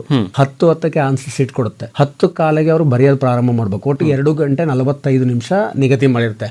ಆ 2 ಗಂಟೆ 45 ನಿಮಿಷವನ್ನ ವಿದ್ಯಾರ್ಥಿಗಳು ನೀವು ಹೇಳ್ದಂಗೆ ಟೈಮ್ ಮ್ಯಾನೇಜ್ಮೆಂಟ್ ಮಾಡ್ಕೋಬೇಕು. 1 ರಿಂದ 20 ಪ್ರಶ್ನೆಗಳಿಗೆ ನನಗೆ ಇಷ್ಟು ಸಮಯದಲ್ಲಿ ಉತ್ತರವನ್ನ ಬರೆಯಬಲ್ಲೆ, 2 ಅಂಕದ ಪ್ರಶ್ನೆಗಳಿಗೆ ಇಷ್ಟು ಉತ್ತರಗಳನ್ನ ಈ ಸಮಯದಲ್ಲಿ ಬರೆಯಬಲ್ಲೆ, 5 ಅಂಕದ 6 ಪ್ರಶ್ನೆಗಳಿಗೆ ನನಗೆ ಎಷ್ಟು ಸಮಯ ಬೇಕು, 10 ಅಂಕದ 2 ಪ್ರಶ್ನೆಗಳಿಗೆ ಎಷ್ಟು ಸಮಯನ ನಿಗದಿ ಮಾಡ್ಕೋಬೇಕು ಅನ್ನೋದು ಅವರು ಒಂದು ಟೈಮ್ ಮ್ಯಾನೇಜ್ಮೆಂಟ್ ಮಾಡ್ಕೋಬೇಕು. ಅದನ್ನ ಮಾಡ್ಕೊಂಡ ಪ್ರತಿಯೊಬ್ಬರು ಕೂಡ ಈ ಸಕ್ಸಸ್ ಆಗ್ತಾರೆ. ಯಾಕೆಂತಂದ್ರೆ ನಮ್ಮ ಆರ್ಟ್ಸ್ ವಿದ್ಯಾರ್ಥಿಗಳು, ಕಲಾ ವಿಭಾಗದ ವಿದ್ಯಾರ್ಥಿಗಳಿಗೆ ಬರೆಯೋದು ಹೆಚ್ಚಿರ್ತದೆ. ಟೈಮ್ ಮ್ಯಾನೇಜ್ಮೆಂಟ್ ಬಹಳ ಮುಖ್ಯ ಆಗುತ್ತೆ. ಹೌದು, ಸುಮ್ಮನೆ ಬರಿತಾ ಕುತ್ಕೊಂಡು 1 ಅಂಕಕ್ಕೂ 2 ಅಂಕಕ್ಕೂ ಎಲ್ಲ ಒಂದೇ ತರ ಬರಿತಾ ಕುತ್ಕೊಂಡ್ಬಿಟ್ರೆ ಟೈಮ್ ಕಷ್ಟ. ಅಲ್ಲಿ ಖಂಡಿತ ಮೇಂಟೈನ್ ಮಾಡೋದು ಕಷ್ಟ. ಯಾಕೆಂದ್ರೆ ಭಾಗ ಡಿ ಮತ್ತೆ ಸಿ ಏನಿದೆಯಲ್ಲ, ಹೌದು, ಅದಕ್ಕೆ ಸಮಯವನ್ನ ಜಾಸ್ತಿ ಕೊಡಬೇಕು. ದೀರ್ಘವಾದ ಉತ್ತರಗಳನ್ನು ಬರೀಬೇಕಾದ್ರಿಂದ ನನ್ನ ಪ್ರಕಾರದಲ್ಲಿ ಸರ್ 20 ಅಂಕದ ಪ್ರಶ್ನೆಗಳಿಗೆ 20ರಿಂದ 25 ನಿಮಿಷವನ್ನು ಅವ್ರು ನಿಗದಿ ಮಾಡ್ಕೋಬೇಕು. ಇನ್ನು 1.5 ಗಂಟೆ ಟೈಮು ಇವರಿಗೆ ಅದಕ್ಕೆ 5 ಅಂಕದ ಪ್ರಶ್ನೆಗಳಿಗೆ ನಿಗದಿ ಮಾಡ್ಕೋಬೇಕು. ಈ 20 ಪ್ರಶ್ನೆಗಳಿದೆಯಲ್ಲ, 20 ಪ್ರಶ್ನೆಗಳು ಸುಲಭ. 20 ನಿಮಿಷಗಳಲ್ಲಿ ನಿಗದಿ ಮಾಡ್ಕೊ. 1 ನಿಮಿಷ ತಗೊಂಡ್ರು ಕೂಡ ನಿಮಗೆ ಇನ್ನೂ ಸಮಯ ಕೂಡ ಮಿಕ್ಕುತ್ತೆ. ಇನ್ನು ಹೆಚ್ಚಿಗೆ ಗೊತ್ತಿದ್ರು ಕೂಡ ಹೆಚ್ಚಿಗೆ 5 ಅಂಕಗಳಿಗೆ ಮತ್ತೆ 10 ಅಂಕಗಳಿಗೆ ಇನ್ನು ಸ್ವಲ್ಪ ಸಮಯವನ್ನು ನಿಗದಿ ಮಾಡ್ಕೋಬಹುದು. ಹೌದು, ಅದು ನನ್ನ ಒಂದು ವೈಯಕ್ತಿಕ ಅಭಿಪ್ರಾಯ. ಬಹಳ ಸಂತೋಷ ಸರ್. ಇಷ್ಟೊತ್ತು ಆಕಾಶವಾಣಿಗೆ ಬಂದು ನಮ್ಮ ವಿದ್ಯಾರ್ಥಿಗಳಿಗೆ ಸೋಷಿಯಾಲಜಿ ಸಮಾಜಶಾಸ್ತ್ರ ವಿಭಾಗದ ಪ್ರಶ್ನೆ ಪತ್ರಿಕೆ ಬಗ್ಗೆ ಮಾಹಿತಿ ಮಾಡಿಕೊಟ್ರಿ. ಕೊನೆಯದಾಗಿ ನಮ್ಮ ವಿದ್ಯಾರ್ಥಿಗಳ ಕಿವಿ ಮಾತು ಏನು ಹೇಳ್ತೀರಿ ಸರ್? ವಿದ್ಯಾರ್ಥಿಗಳೇನಪ್ಪ ಅಂತಂತ ಹೇಳೋದಾದ್ರೆ, ಓದುವುದರ ಬಗ್ಗೆ ಏಕಾಗ್ರತೆಯನ್ನು ಬೆಳೆಸ್ಕೊಬೇಕಾದ್ರು. ಯಾಕೆ ಅಂತಂತ ಹೇಳೋದಾದ್ರೆ, ಸಮಯ ಇರುವುದೇ ಇನ್ನು ಕೇವಲ ಕೆಲವು ದಿನ. ಈ ಕಡಿಮೆ ದಿನಗಳಲ್ಲಿ ಅವರು ನಾವು ಆಗ್ಲಿ ಸಮಯ ಮ್ಯಾನೇಜ್ಮೆಂಟ್ ಬಗ್ಗೆ ಹೇಳುದು, ಅದನ್ನ ಒಂದು ವೇಳೆಯನ್ನು ನಿಗದಿ ಮಾಡಿಕೊಂಡು ಬೆಳಿಗ್ಗೆ ಯಾವ ಸಮಯದಲ್ಲಿ ಓದಬೇಕು, 1.5 ಗಂಟೆ ಒಂದು ವಿಷಯಕ್ಕೆ ಪ್ರತಿದಿನ ಪ್ರತ್ಯೇಕವಾಗಿ ಓದಿಟ್ಕೊಂಡು ಟಿಪ್ಪಣಿಗಳನ್ನು ಬರೆದಿಟ್ಕೊಂಡು ಅವರು ಅಧ್ಯಯನ ಮಾಡಿದ್ರೆ ಅವರ ಯಶಸ್ಸು ಅಂತ ಖಂಡಿತ ಸಿಗುತ್ತೆ ಅನ್ನೋದೇ ನನ್ನ ಒಂದು ಅಭಿಪ್ರಾಯ. ಓಕೆ, ಬಹಳ ಸಂತೋಷ ಸರ್. ಈಗ ಕೊನೆಯದಾಗಿ ನಿಮ್ಮ ಮೊಬೈಲ್ ಸಂಖ್ಯೆ ಸಿಕ್ಕಿದ್ರೆ ಖಂಡಿತ ವಿದ್ಯಾರ್ಥಿಗಳಿಗೆ ಅನುಕೂಲ ಆಗುತ್ತೆ. ಹೆಚ್ಚಿನ ಮಾಹಿತಿಯನ್ನ ಕರೆ ಮಾಡಿ ಕೂಡ ತಿಳ್ಕೊಬೋದು ಅಂತ ಹೇಳಿ ಮೊಬೈಲ್ ನಂಬರ್ ಹೇಳಿ ಸರ್. 916-475-601. ಓಕೆ, ಇದು ನಮ್ಮ ಮಹದೇವ ಸ್ವಾಮಿ ಕೆ ಅವರ ನಂಬರು. 916476755601 9164675601. ಈ ದೂರವಾಣಿ ಸಂಖ್ಯೆಗೆ ನೀವು ಕರೆ ಮಾಡಿ ಹೆಚ್ಚಿನ ಮಾಹಿತಿ ಪಡ್ಕೋಬೋದು. ಆದರೆ ಕೆಲಸದ ಸಮಯದಲ್ಲ, 5 ಗಂಟೆ ನಂತರ ಕರೆ ಮಾಡಿ ಒಂದು 8 ಗಂಟೆ ಒಳಗೆ ಏನಾದ್ರು ಇದ್ರೆ ಮುಗಿಸ್ಕೊಳ್ಳಿ. ಅವರ ವೈಯಕ್ತಿಕ ಸಮಯಕ್ಕೂ ನೀವು ಒಂದು ಮನ್ನಣೆ ಕೊಡಬೇಕು ಅಂತ ಹೇಳ್ತಾ ಸರ್, ಇಷ್ಟೊತ್ತು ಕಾರ್ಯಕ್ರಮದಲ್ಲಿ ಬಂದು ಸೋಷಿಯಾಲಜಿ ಸಂಬಂಧಪಟ್ಟ ಮಾಹಿತಿ ಮಾಡಿಕೊಟ್ರಿ. ನಮ್ಮ ಎಲ್ಲ ಸೋಷಿಯಾಲಜಿ ವಿದ್ಯಾರ್ಥಿಗಳು ಈ ಮಾಹಿತಿ ಕೇಳ್ಕೊಂಡು ಒಳ್ಳೆ ಅಂಕವನ್ನು ತಗೋಬೋದು. ಪಾಸೇ ಆಗಲ್ಲ ಅನ್ನೋ ವಿದ್ಯಾರ್ಥಿಗಳು ಪಾಸ್ ಆಗ್ಬೋದು, ಪಾಸ್ ಆಯ್ತೀನಿ ಅನ್ನೋ ವಿದ್ಯಾರ್ಥಿಗಳು ಇನ್ನು ಸ್ವಲ್ಪ ಹೆಚ್ಚಿನ ಎಫರ್ಟ್ ಹಾಕಿದ್ರೆ ಒಳ್ಳೆ ಅಂಕವನ್ನು ತಗೋಬೋದು ಅಂತ ಹೇಳ್ತಾ, ಹಾಗೆ ಕೂಡ 80ಕ್ಕೆ 80 ತಗೊಳ್ಳೋರು ಪರಿಪೂರ್ಣವಾಗಿ ಓದಲೇಬೇಕಾಗತ್ತೆ ಅಲ್ವಾ? ಹೌದು ಸರ್, ಹೌದು. ಒಳ್ಳೆಯ ಅಂಕ ತಗೋಬೇಕು ಅಂದರೆ ಓದಲೇಬೇಕು, ಎಲ್ಲವನ್ನ ತಿಳ್ಕೊಳ್ಳೇಬೇಕು. ಇನ್ನು ಕೆಲವು ವಿದ್ಯಾರ್ಥಿಗಳು ಪಾಸ್ ಆಗಲ್ಲ. ಕೆಲವೊಂದು ನಾವು ಚಾಪ್ಟರ್ ಹೇಳಿದ್ವಿ, ಆ ಚಾಪ್ಟರ್ನ ಫೋಕಸ್ ಮಾಡಿಬಿಟ್ರೆ 40 ಅಂಕ ತಗೊಳ್ಳಿಕ್ಕೆ ಮೋಸನೇ. ಸರ್, ಇನ್ನೊಂದು ಹೇಳೋದು ಮರ್ತೆ, ಇಲಾಖೆ ಹೊರತಂದಿರುವಂಥ 3 ಮಾದರಿ ಪತ್ರಿಕೆಗಳೇನಿದೆಯೋ, ನೀವು ಹೇಳಿದ್ರಲ್ಲ ಸ್ವಲ್ಪ ತೀರ ಹಿಂದುಳಿದಿರೋಂಥ ವಿದ್ಯಾರ್ಥಿಗಳು ಈ 3 ಮಾದರಿ ಪತ್ರಿಕೆಗಳನ್ನು ಸರಿಯಾಗಿ ಓದ್ಕೊಂಡು ಅದಕ್ಕೆ ಆನ್ಸರ್ಗಳನ್ನು ಬರೆದು ಟಿಪ್ಪಣಿಗಳನ್ನು ಬರ್ಕೊಂಡ್ರೆ 40-45 ಅಂಕಗಳನ್ನು ಅವರು ತಗೋಬಹುದು. ಇಂಟರ್ನಲ್ ಎಲ್ಲ ಸೇರಿದ್ರೆ ಅವರೇ ಫಸ್ಟ್ ಕ್ಲಾಸ್ ಆಗ್ಬಿಡ್ತಾರೆ ವಿದ್ಯಾರ್ಥಿಗಳು ಅಂತ. ನಿಮಗೆ ವಿಶೇಷವಾಗಿ ಮೈಸೂರು ಆಕಾಶವಾಣಿ ಕೇಂದ್ರಕ್ಕೆ ಈ ತರಹದ ಒಂದು ವಿದ್ಯಾರ್ಥಿಗೆ ಅನುಕೂಲವಾಗುವಂಥ ಒಂದು ಕಾರ್ಯಕ್ರಮವನ್ನು ಮಾಡಿದಿರಿ.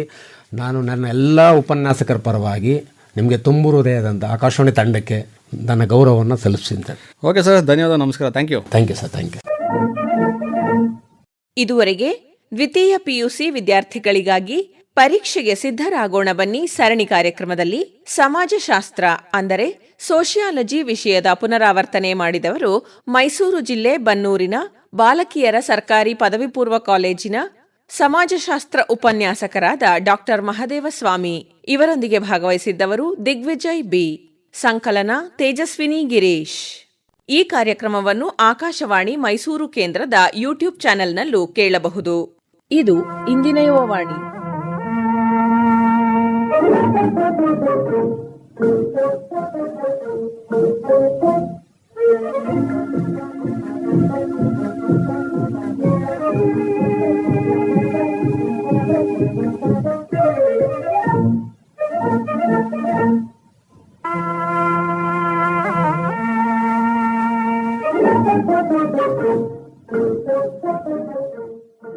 ಈ ಕಾರ್ಯಕ್ರಮ ಆಕಾಶವಾಣಿ ಮೈಸೂರು ಕೇಂದ್ರದಿಂದ ಪ್ರಸಾರವಾಯಿತು.